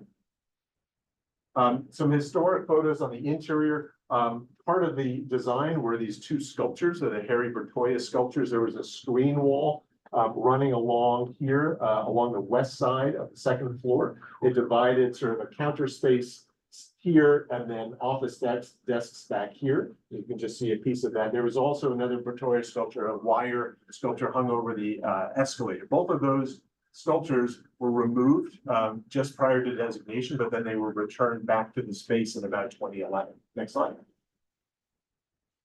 This is a photo taken from street views from 2014.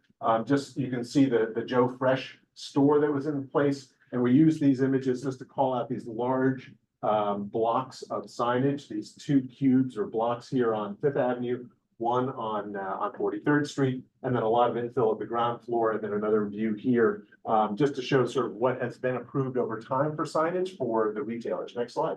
And similarly, for North Face, they then came and rebranded those elements. And the next slide, they've changed it subsequently as well. So in 2018, they kept those. They put this large corner sign. And so there's been this sort of effort to address the corner with signage, but also to use some of these other areas along the elevations. Next.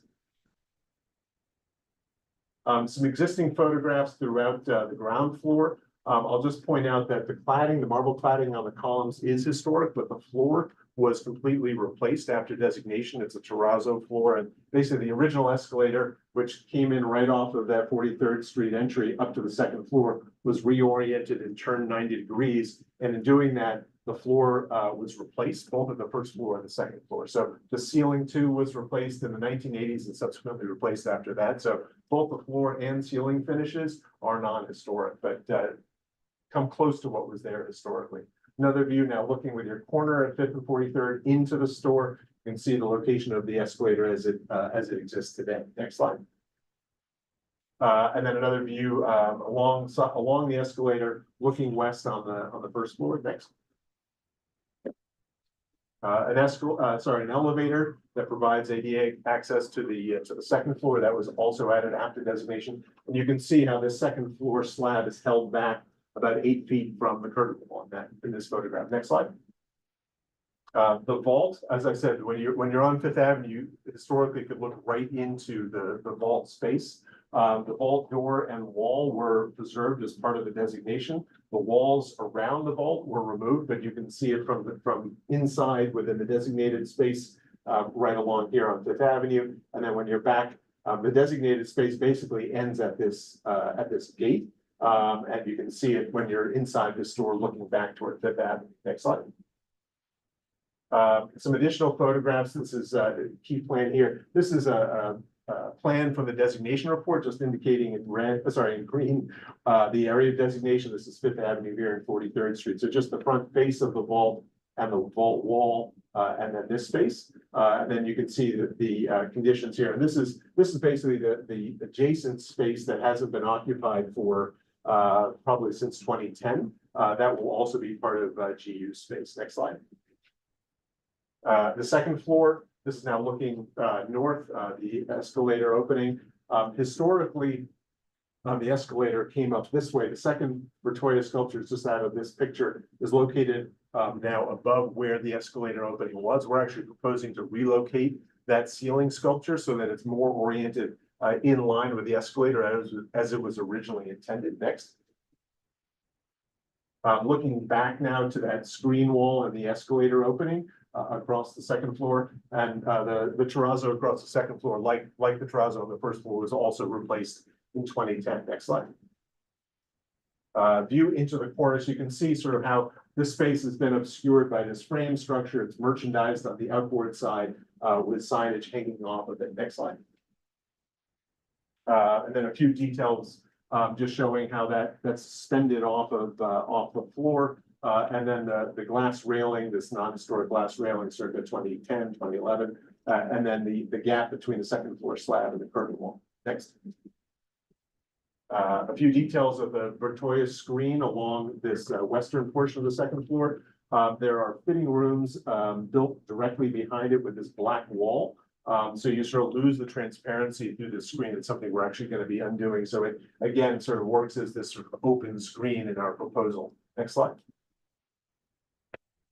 So turning to the proposed work. So this is a Fifth Avenue elevation, just taking in the full 100 feet of the two-story elevation. The entries will remain in their current locations. Proposal is to install just small 8-inch square decal signage on the doors, and then just above the doors inboard, installing just panel signs directly above that 19 inches square. You can see a rendering of that.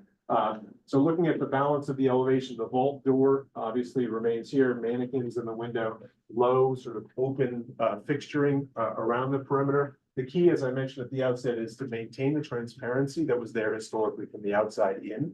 So maintaining that across the base and even the second floor with this open fixturing. This is that corner sign that I pointed out before, held over the glass railing, 8.5 feet back on both the 43rd and 5th Avenue sides. And then this is the relocated Bertoia wire sculpture hanging above the ceiling. It is now directly online with the escalator as it was historically, but historically 90 degrees oriented north south. Next slide. This is the 43rd Street elevation. So again, the sign at the corner, the relocated Bertoia sculpture. This is the main entry historically.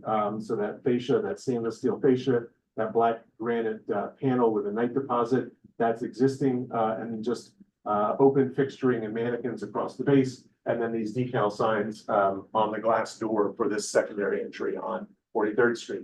Next slide. Ground floor plan, again, the main entries into the store will be from 5th Avenue, the escalator here. These blue and green fixtures, as well as the yellow ones, those are all designed to be open, particularly the ones around the perimeter. They have no backs. The ones along the perimeter do have backs where they back up to the wall space. The vault here I'll just point out that there's a proposal for an LED screen, a video screen here inboard of the vault within the non-designated space that's on the ground floor. Next slide. This overlay here just indicates the area of designation. So the idea here in green is what is part of the ground floor designation. So all of this work here is outside of the designated space, including that LED monitor, the cash wrap, stock rooms, fitting rooms, and things like that. And so really just display area with these open fixtures on the ground floor. Next slide. Some detailing for the proposed signage, as I mentioned, decal signage here, and then this square sign, 19-inch square, sitting on top of this aluminum. Basically, it's a loss prevention screen that's right behind the doors that was installed by Joe Fresh. They're just working off the existing non-historic infill to take the signage. Next slide. Some detailing of the fixturing, just indicating those that have backs and those that do not. The ones, as I mentioned, at the perimeter are open to allow for views deep into the space. Next slide. The second floor, the entire second floor from this line over is all designated. You can see the setback. It's about a 7-foot setback of the slab from the perimeter wall. The corner sign here shown in plan, and then just fixturing, open fixturing along the perimeter of that slab, and then fixtures across the floor. Next slide. Some details on that corner sign. As I mentioned, it's a video LED screen located on the corner. It's held back about 8.5 feet from the perimeter wall, and then the back side is a stainless steel. Next slide. A section cut. This is now looking north. So you come in off of Fifth Avenue, the escalator, the Bertoia sculpture set right above the top of the escalator as it was historically. And then this open fixturing, you can see the sign panel here in this corner. I'll also just point out that while the fixturing in some locations does wrap around those marble columns on the first and second floors, we've been careful to keep that low on the columns so that the marble is clear above, both on the ground floor, which is quite short, and the second floor, which is almost double height. So from outside where you look in, you'll see the interaction of that those marble clad piers with that luminous ceiling beyond. Next slide. Some detailing of that. So again, the fixturing that wraps the columns, different treatments. This will be a mirror with open shelving. The columns above. Presently, there are fire strobes and exit signs and things like that. Those will either stay or be relocated onto the fixturing. I'll also just mention that some of the fixtures do need to be anchored down into the floor just for stability. But again, that's going to be anchoring into 12-year-old terrazzo, not historic terrazzo. Next slide. Some detailing here at the escalator. There's a proposal for an LED video monitor around that cut in the slab, just to sort of activate that portion as visitors come from the first floor up to the second floor. Next slide. Some other detailing for some of the fixturing. There's some sort of directional signage. This is basically back in this corner here of the second floor for the fitting room and the cash wrap back here. Back in this corner, this is like an LED neon. Next. And then some other details. This is the cash wrap that will actually be behind the Bertoia sculpture. So one will be able to see through that sculpture, as you'll see in the rendering in just a moment. But just a sense of the fixturing and elements on that west wall. Next slide. And then turning to some rendering. So this is an existing view, proposed view, of course, looking at the Fifth Avenue elevation. So again, signs here, these are shown illuminated, but they will not be illuminated. We've checked the zoning, we can't have illuminated signage. So these are just going to be static images, static signs. They may have an external source, but they will not be internally illuminated. The vault door, the escalator, and then the corner sign. Again, sort of emphasizing the transparency into the space, that luminous ceiling, which is so important to the original design of the space. And then this open corner, I think, is important to note. Next slide. So this just shows the change from the static image to the video. So there'll be changing images on that corner sign. Next slide. And similarly, from the corner view, again, this sort of reads like a cube, sort of really in relation to the sort of cubic nature of the architecture itself. Next slide. Changing from one image to the next. And then coming around to the 43rd Street elevation, again, the historic entry, the corner sign, the open fixturing around the perimeter, this Bertoia sculpture in this location that you'll see from the street, and then the secondary entry with decal signage on the doors. Next slide. Next slide.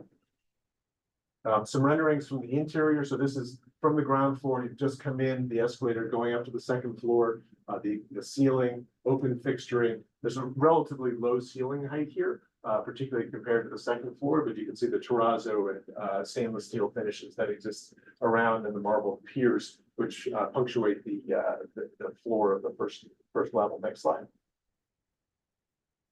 Up at the second floor, this is the relocated Bertoia sculpture right above the escalator, open fixturing, luminous ceiling, corner sign back in this location, and just a grand sense of the openness of this the second floor. Next slide.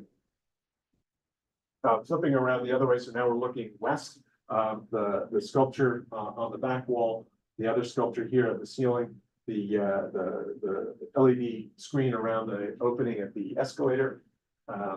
Next slide.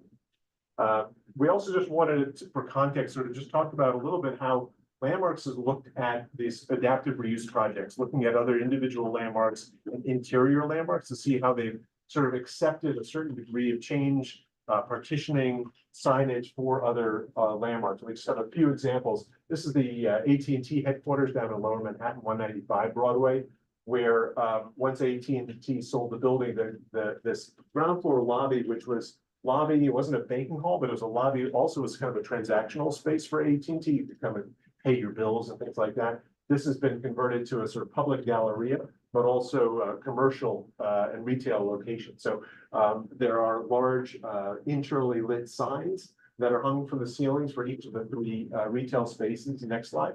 And within the lobby, the commission also approved this idea of sort of fixturing, wall partitions and things like that to animate this lobby space. So we think of the proposals at 510 Fifth somewhat in this context. Next slide. That's a rendering. That is a rendering. Yes, yes. One space is occupied currently by a restaurant, and another there's a new tenant coming in, but there's vacant spaces, so we thought we'd go with the renderings. And then this other rendering, similar wall partitions, fixturing, signage, just to show sort of how these spaces, again, this very grand space. This is a 30-foot tall space. That's landmark indoor. This is an interior landmark as well. Yes, next slide. Also looking at other spaces that were historically open. This is a Bridge Market under the Queensboro Bridge. It was a food market historically, then was enclosed. So Trader Joe's opened here, I think, a few years ago. But you can just see how the commission has regulated this, but allowed for the influx of relatively large fixturing that sort of block long views across the floor. Obviously, the Guastavino tile vaults are this sort of key element of this space. Next slide. And then just one other one. This is the Immigrant Savings Bank down on Chambers Street. This was a banking hall, historic photograph here. The commission approved this art installation with projectors across this cornice line, but also I think significantly approved these large partitions. So there's a large partition now, this back wall in front of this window. There's a large sort of heavy curtain on the other side, on the south side of the roof. So just recognizing that these spaces, in order for them to continue to live and function, do need to be adapted. Next slide. And I think for us at 510 Fifth, I think everything that we're proposing here, as I said, is additive and reversible. There's no impact to historic fabric. And I think that's a significant consideration, particularly in this space that was really envisioned, as the head of the bank said, as something that could be convertible, that could be sort of used for some other use. So we've designed this to really highlight the luminosity of the ceiling and the transparency that was originally part of the plan in a way that really is focused in its installation of signage and the fixturing and is completely reversible at the end of the day. Aaron, happy to take any questions. Thank you very much for that detailed presentation, John. Yeah, just a process question before we. Yeah. Before we get into this, I'd like to have Neil maybe add his comments too. In looking at the presentation, which is different from this, hopefully we can get the the deck, the updated. But more to the point, they always do an excellent job, first of all. Having said that, in this particular case, it's very difficult for the presentation to tell at all what's being asked of us to improve. So I would. I'm happy to go make a through that. request, if you could, in writing, Sure. give us line by line the changes you're asking us to make. Because it's usually you list that in your presentation, but it's Okay. or it's evident. Yeah, I'm happy to go through that It's too not- for you. I mean, It's not clear, and there's a lot of nuances here. So, right, right. There's sort of three components, which I'm happy to share with you. It's the signage installation, the signage at the entries, we think actually meets staff rules, but you're welcome to sort of comment on the signage in general. So the signage at the three entries and the corner sign, the fixturing in the first and second floor, right. and then the video screens, around the opening of the escalator. I guess the relocation of that sculpture, it would be the fourth item. So the signage, the fixtures, Right. and the video screens, and the sculptures. So for instance, with the sculptures, we don't have the names, anything in the presentation. So anyway. They're untitled. I didn't give you names because they don't, I can tell you the name of the artist, but they don't, they're both untitled. Okay, anyway, I'm not gonna belabor it, if you could just send us Sure, a yeah, of follow-up. course. I mean, You'll have it tomorrow. actually, interesting enough, he was the first person I ever met on the landmarks many, many years It ago. was a long time ago on Fifth Avenue, I remember it. Right. Ladies Mile. I came to your office, asked a lot of silly questions, but anyway, I appreciate that, but Sure. Neil is the lead person on this, so I'll let him run with the show. Just, Loud, Neil. so the LED sign that's going into the vault, where that part of the first floor isn't designated. Right, so as I said at the outset, we changed things even from last week. We're scheduled our calendar for a public hearing on September 24th. So as not every application, but some applications continue to evolve, sort of, really up until this meeting, we always tell our clients, we don't want to change anything after we present to the community board. But from what we said last week, there were additional LED screens in the designated space. We got rid of those and we moved the one at the vault door outside of the designated area. Sarah, can you go to the plan, the first floor plan, just so I can highlight that?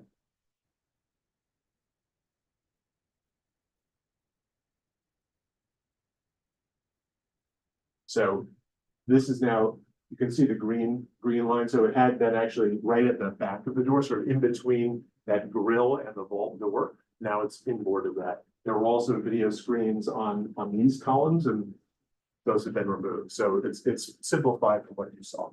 So the LED screen is, sorry, can you point out where it would be? Yeah, it's right in here. So it'll be visible from the street, but it's outside the designated. Okay. And it seems like the LED screen next to the escalator has been added since, I think, I didn't see it in the. It's in the renderings, but the detail sheet was added, so it was there, but it may not have been clear, so. Okay. And the GU will occupy the whole first and second floor. Right now, it looks like it's like a separate space on the first. Yeah, right now there's a demising wall basically here, and so north face is just here, and this has been vacant for a long time, so they'll be occupying. So there'll be sort of continuity across the ground floor. Right now, when you walk by the building, and for the last 10 years, there's sort of a dark spot on the south side and an active spot on the north side, so. And for the signage, you said that was the first of the four elements that we're approving. The signage is at the three entries and the corner one on the second floor. Correct, yeah. I have a question related to the signage, a few of them actually. With the signage that said like cashier, and then is that going to be on at all times?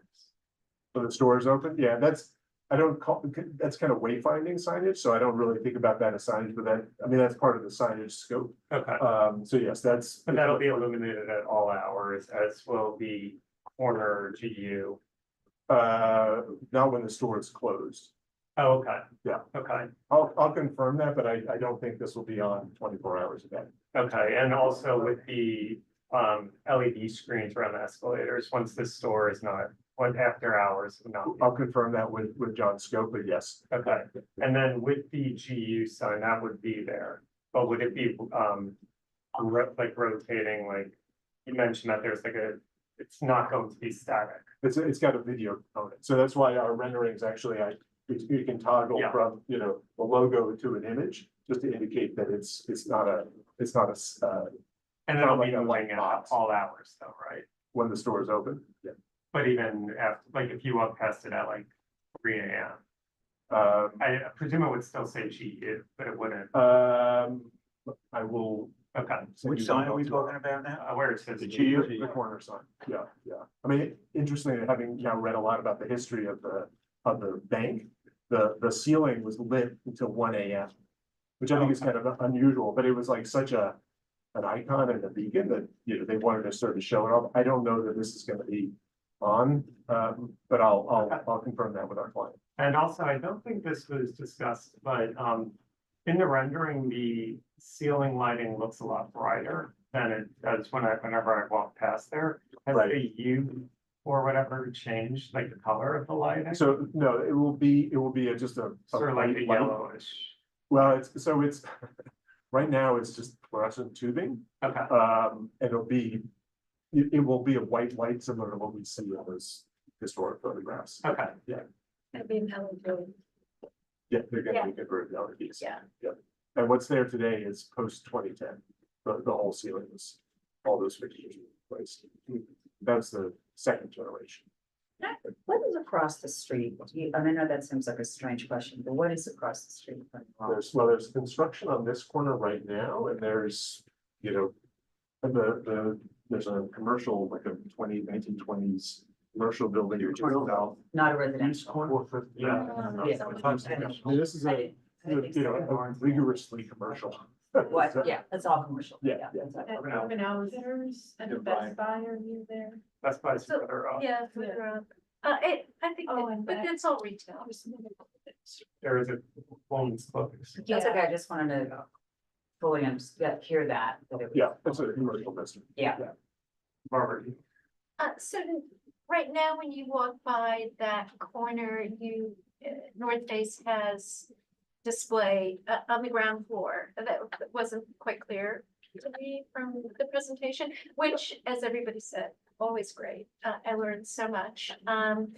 So it is, so in that sense that when you walk by this, it's a similar feeling to what is. I'd actually say it's not similar because there are a couple things we can run back to the existing photos. So the corner, the way North Face has merchandised the corner is they put, Yes. sorry, there's a line in the corner that keeps you from actually seeing into the store. Yeah. So this idea of transparency, which was so key to the bank's sort of identity and design, has kind of been lost. And so that's something that we've sort of Right. hammered our client that it's very important to maintain that both, you know, particularly, so this is Yeah. the second floor. And the first floor too has this kind of structure almost there. So we've been through the space a few times, so they have these wall panels. I see. This is more open than it was the time before we visited. Oh, So it's it's, quite open. yeah, yeah, and the idea is that this will just be basically, you know, mannequins, it'll just be, you know, displays. How visible, I mean, have you done a study, how visible will the LED screens around the escalators be from the outside? I mean, that's the one area I have some hesitation about. I'm not, also, it looks so handsome in the rendering, just seeing the GU, the idea that this is gonna be changing a lot, but this is how retail works now, so I get that. I mean, it's not, it's a little busy, but you know, I get it. Sarah, can we go back to the first or second photograph in the slide? In a sec. Just to answer the question about sort of how, that escalator opening is fairly deep into the space. I just want to look at this picture, yeah. So it's, the first floor, as I said, is actually quite low. Right. So you're not looking, you know, you're not looking up at it, you're kind of looking, so, can you go to, next slide? Yeah, so it's not gonna be super prominent. Not particularly, yeah, Yeah. mostly because just the sight line is sort of, is low. And you have the escalator that's gonna be blocking the view to a certain extent. Okay, that's all. Just a conceptual question, I should know this, but I don't. What, when you have we have very few interior landmarks, that come before us. What can, one do on your own in an internal landmark, At in a staff- staff landmark level? area? Yes, either staff Yeah. level or even more so than that, just you Without comment. without permit at Yeah. all. I mean, like, for instance, I presume you can move a mannequin 5 feet Right. this direction versus that direction. Can you just give me a broader flavor Sure. of what you can and can't do and what staff can and can't Sure. do? So furniture, things are movable that you can move around, that doesn't require approval. So for instance, the Rainbow Room at the top of 30 Rock, that's a landmark. Right. So there are certain elements that are fixed in that space, but there are lots of things obviously that move around. So you don't need to come back to landmarks to get a permit for moving fixtures and tables and things. But I Things like that. recall there've been cases before where you couldn't move a painting around. So the things that are kind of more fixed on the walls, correct. But there was a debate in some of these cases whether it was really fixed, if it was hanging in a wall. Yeah. It still couldn't be moved. Right. I'm thinking about Four Seasons. Four Seasons is a good example, Yeah, yeah. project fortunately, yeah, so that was, right, there was a debate as to whether that was like a furniture like, Right. or if it was, now that was sort of The designed with the room, and it's, Yeah. yeah, there's a history there that's very different than what we're talking about here. But to answer your other question, the staff is very limited on interior landmarks. There, you know, that you probably know, there's a fixed set of rules that the staff use to evaluate most applications of landmarks, probably 90%, 95% are approved by the staff. And there's lots of things that they can approve on exteriors for exterior landmarks. They have no rules for interior landmarks. So almost anything you do that is not furniture in a designated interior has to go to a public hearing. Okay. Lighting, anything. Lighting, I mean, sprinklers. it's just the brightness of it, I think. for Well, they don't instance, regulate the intensity of light, but they regulate fixtures. They regulate the physical part of the interior, but not the quality or Okay. intensity of light. And also a question related to the intensity of the lighting.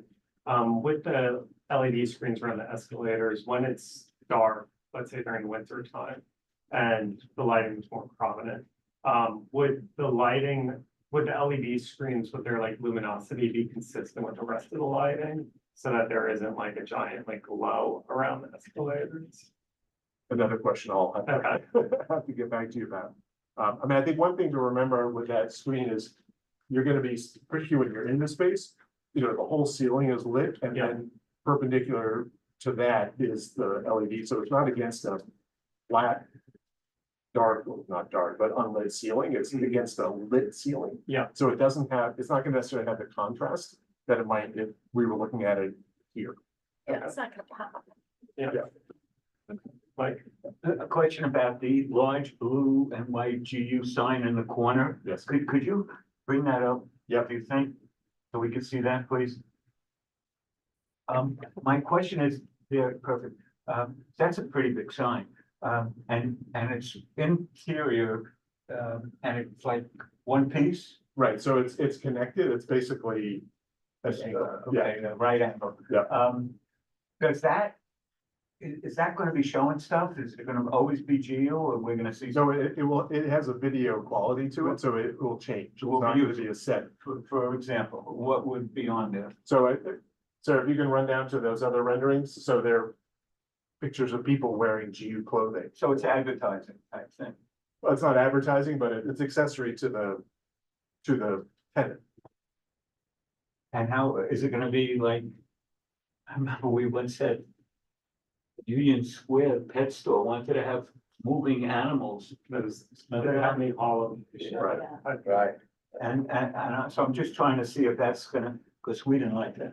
No, So I want to see the quality of the GU stuff So- that's gonna be up there. And Sarah, maybe you can zoom into this. So this is just, small logo and Keep the clothing in the back. I can see. yeah, there are people wearing clothes. So it's not gonna be like something that people are gonna stop in the street and say. Maybe it is. Yeah, I mean, I don't think people yet know what the imagery will be on here, but it's going to be, I mean, this is a clothing retailer, so probably not pets, but clothes. It's a good thing. yeah, so, major futuristic, plan here in a historic building, but I understand why. How many GU signs are you gonna have on this building?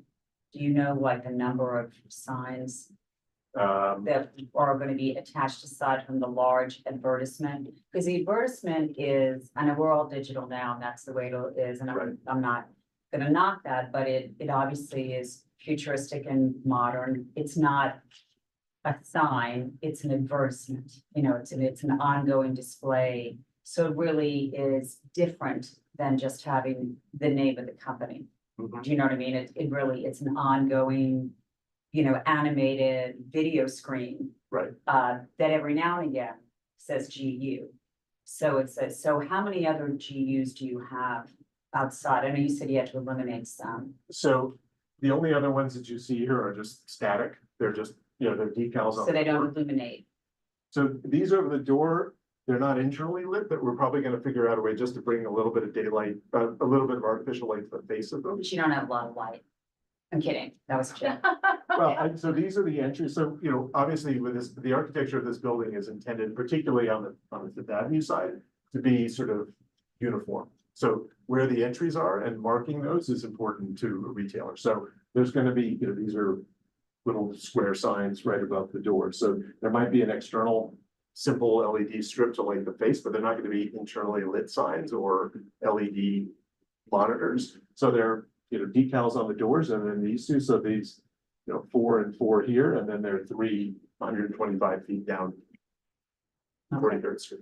And then the screen that's inside, that's constantly changing, that's also like advertisements and what's the purpose of that? Like just to add more razzle dazzle to I the, think, have you been in the North Face store? no. I don't like much. You all should go in. It's I think I will. it is so unanimated, and not because there aren't LED screens. It's just, Yeah, and I think the idea here is to make this space work for a retailer. It was a bank and it was a very conservative design, obviously, very forward thinking, but also very conservative. And while the planner wanted it to be adaptable and convertible, for retail use, it's pretty cold. So I think the idea between some of the signage and some of the activation is to bring a little bit of vitality to the interior. okay. And to do it, as I said, in an additive way, so we're not peeling stuff away. But we're just adding things to the interior that could then be undone very easily. But that's the idea behind it, and that's why, the passage from the first floor to the second floor bring a little bit of life to that movement, so. It's a lot of life. Okay, thanks. Any other questions? Yeah. So I'm not an architect, so might be. Neither am I. But I'm curious, I know like the transparency, the visibility between the outside and the inside is one thing that they talked about in the designation. What are your thoughts on what's the thinking on how the corner sign on the second floor relates to that Right. visibility? And So it does reduce the. I think that's the right question. That's a very good question. So, does it block some views? Yes, but I think, we looked at this represents, if you look at the elevation of the space versus second floor, it represents 5% of that elevation on both sides of it. It's under 5 on Fifth Avenue, sorry, on 43rd, and just at 5 on Fifth Avenue. So it's actually, as a percentage basis, it's actually quite small, but I think sort of independent of the sort of quantitative, I think qualitatively what's important is sort of its position. So it's up off the slab, you can see over it. You can see, when you're down a little bit south, you can see through the corner. Sarah, can you go to the Fifth Avenue frontal view?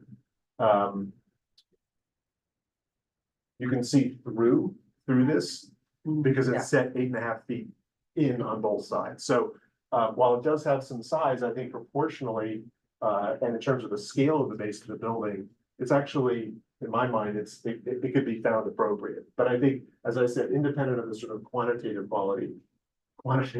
nature, it's the quality of it that you can see around it, over it, sort of through it, that makes it sort of, if it were pushed out to the front, right to the glazing, I think it would be very different. So that's my read of it.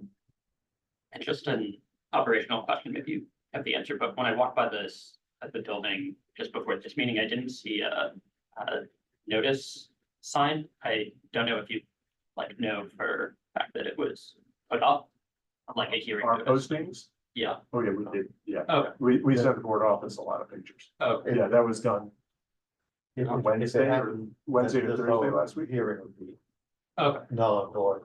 Yeah, okay. yeah, we put them up, honestly, we don't go and check them to see if Yeah, people no, are taking them down, but.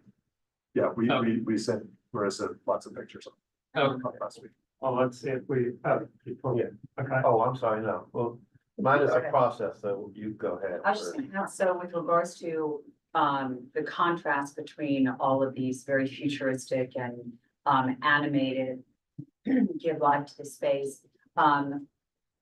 So in the juxtaposition of any of these historic elements, is that been sort of a, I guess the question is, like, with the screen and all of these things that were there, are they getting a particular type of a focus to sort of honor the building as a contrast, or they just, You're talking about the artwork?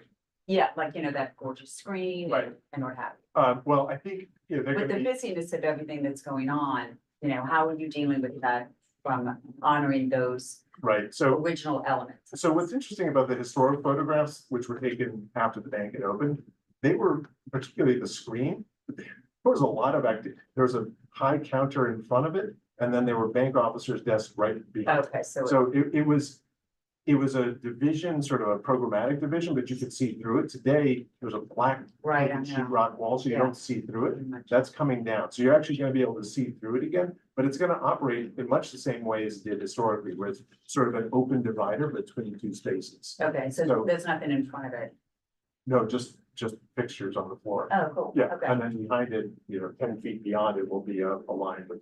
And the cash wrap for Uniqlo and GU, I don't know if you've been in their stores, but most of it is, what's the rate? It's sort of self-serve. You just take, It's self-check. it's like low, it's just these individual little cubes, so it's low. Oh. So you'll see, you'll see through the screen. It's too loud, I can't go.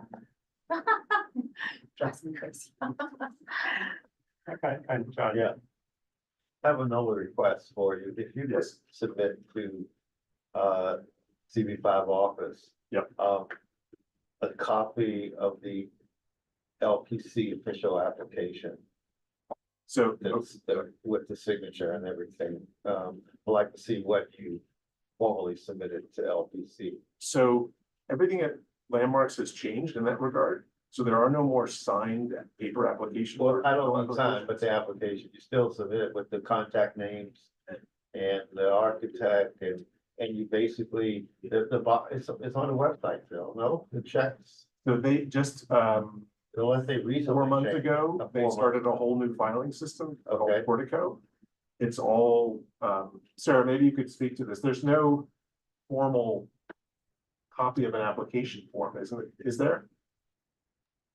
We don't have the same type of PDF that you're referring to where we fill all of that out and submit it. We do provide that information as part of the online filing process. Yeah. I'm not sure if there's, Maybe a screen grab or something? physical copy of that. Yeah, I like to see what you submitted to the request. Okay, It is still it's my understanding that it hasn't changed. Maybe the format has changed, but there's still a formal request that you make to LPC, say, we'd like to do these 10 things. right. So they're check boxes, and we'll see if we can actually do a Yeah. screen grab, but the system, and I'm happy to show you online, it's Right, completely different. okay, But I it can was go 6 months online ago. and look at it. Yeah, Um, but Yeah. I'm not interested so much in the boxes, I'm interested in what you submitted. What the scope of work was. Yeah, Yeah, I mean, we so could- that you submitted. We could share with you our To cover help. letter, which summarizes the Okay. scope of work. That's fine, I can share that with you. Sure. okay, all right, okay, thank you. That may be better than looking at the online, like, we'll sell. Okay. We'll get Okay, All right. let's move to the public, see if anyone saw the notice and, have any questions. I can't hear what you're saying. We're going to the public, seeing if there's any questions. No public questions. Okay, so then we'll go into the board session, which will just. And I want to make sure that we're gonna give you the information. You'd like just an outline summary of the scope of work? What you, I'm gonna ask, well, I think we said two of them, maybe it's the same now, what you submitted to LPC. It's less than what we said in LPC, so I'll give you what's in this presentation that the commissioners are gonna be Right, evaluating and what sort of is for. right. But as I said, it's the signage, it's the fixturing. Yeah. Yeah, I've Yeah, got the okay. board, I got it, I just wanna see. Yeah, But not to me, send it to the office. Yeah, for sure. Right. Perfect. Okay, so now we'll, this go into business session. And this will be for members of the committee to discuss their thoughts. Does anyone have any initial opinions here? I feel comfortable with this application. I think it's sensitively done. I mean, it's a retail space. You know, it was always a commercial space. It is in keeping with the modern feel of the building. I think that they have worked very hard to maintain the look of the landmark, and it is tricky because transparency is fundamentally why it was an interior landmark. And so I think they've been pretty sensitive to keep things below a certain plane, not block. It's definitely an improvement from the photographs of what's there now. You know, it's and I think they haven't overdone the LED signage. You know, again, I don't love how changeable it is, but that is the nature of retail now, and that's what they want. I don't think that I really didn't have a big objection to that. So I would vote to approve this. And just before we get to Suzanne, I was curious about any other people's thoughts about the non-static nature of that corner sign. But you can. I mean, it's a little close encounters of the third kind for me. I mean, it's like gonna be like, ooh, you know, your hair is gonna be blowing back. But I think that is, you know, it's a beautiful presentation, and I understand that this is sort of where things are. You can't put the genie back in the bottle. I actually think that it's a lot of illumination. I think it's super busy. I think the activation of the space is now for retail are all about experience and for a younger consumer, and they are you know, we're always on our phones all the time, so you're just sort of taking that, and everything's just constantly changing and busy and self-service, and it's kind of where it's at. I think that it definitely adds a lot of excitement to it. I don't love the fact that that is an ongoing advertisement as opposed to just a static, you know, sort of sign. I don't know that you need that if you have that on the interior. But again, I don't think that I would deny it, but I definitely don't love it. I think we at last meeting heard a similar thing come up just around an LED sign. A little louder. Behind a window, we have heard a similar issue with the application of the LED sign below the window. I think from my opinion, I'm fine with the LED screens. Overall, I think it reduces costs and makes it more flexible for the operator. In other neighborhoods, I could see it being much more disruptive, but particularly given this is on Fifth Avenue, it's super busy area. People go there to shop, and it's all commercial surrounding it. I think I'm very supportive. As I recall, last month, that applicant wanted street level sign, like a LED battle. Yeah, It's a little different than this. window bay. Yeah. It was also an historic build. It wasn't a modern building. Yeah, Yeah. so this seems a little more contextual. Yeah. on the side. Yeah. I'd be curious to know about whether or not it will continue to animate at all hours. But Right, we'll I get think that that's information, because I think with the Petco building, as I recall, they wanted to have little fishes swimming through the night. Right. But it was especially visible because it was dark and that was the only illuminating.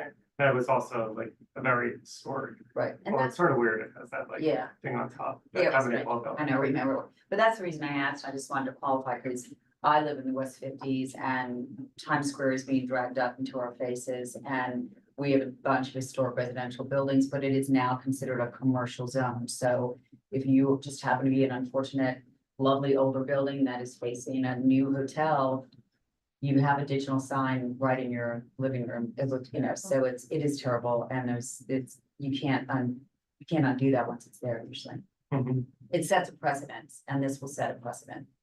Just bear in mind. Yeah. It's removable, but they may not remove it. Mhm.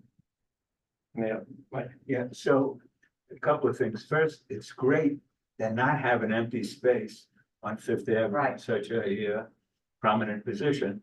And when a tour bus is riding down Fifth Avenue, one of the things that the guide usually points out is that building, and namely the walls that you can see from the street, which won't be obscured by it, and those two artworks, the one on the top and the one in the back. I'm gonna approve this. Personally, I don't love the amount of LED. Also, it's not in the designated area, but the LED within the bank vault seems like the bank vault is really cool. And I think that, you know, as is would be great, but that's side of what we're weighing in on. Also, the lighting in the spaces between or next to the elevator. If you're looking in, say from a tour bus, that is a lot of LED. But, you know, I do also understand the need to activate the space for retail. I was walking through the North Face store today, and it is very, I mean, maybe that's the brand, it's outdoors, so it's not digital. But it definitely didn't match other buildings or other stores, other clothing stores that you go into in the area, so. If other people don't have a big problem with the LED signs, then I'm fine with it. And also, I don't have a problem with it changing versus being static. Okay. Right, that's a good point about North Face. I mean, you think of like granola and hiking, you don't think of that, like. Yeah.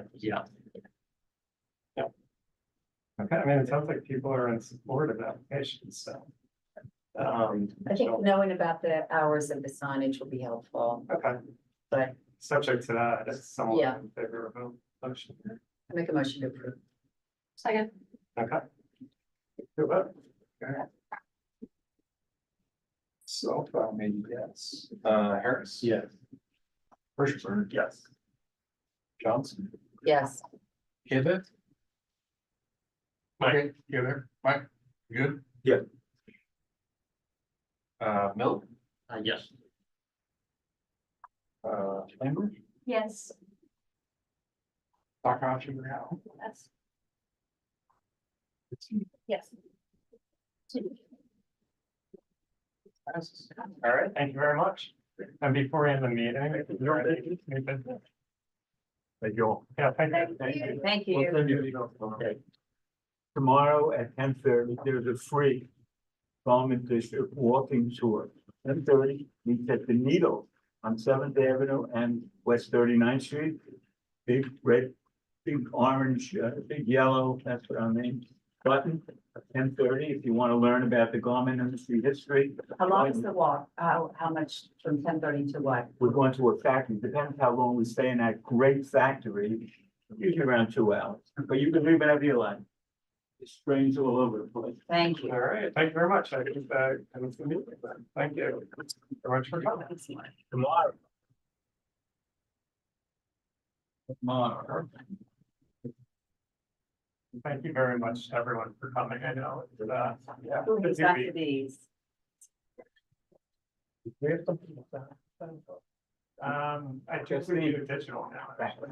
It's on the, That's me. oh, digital, right? We don't need to. So then I'm just trying to learn. Oh, no, I've got you all. Yeah. Everybody's. Sure. Sure. I have no insurance. No, thank you. Let me ask you something.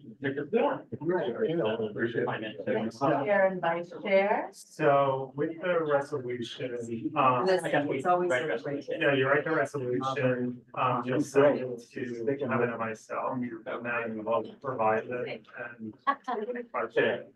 Yeah. We'll send it to you probably.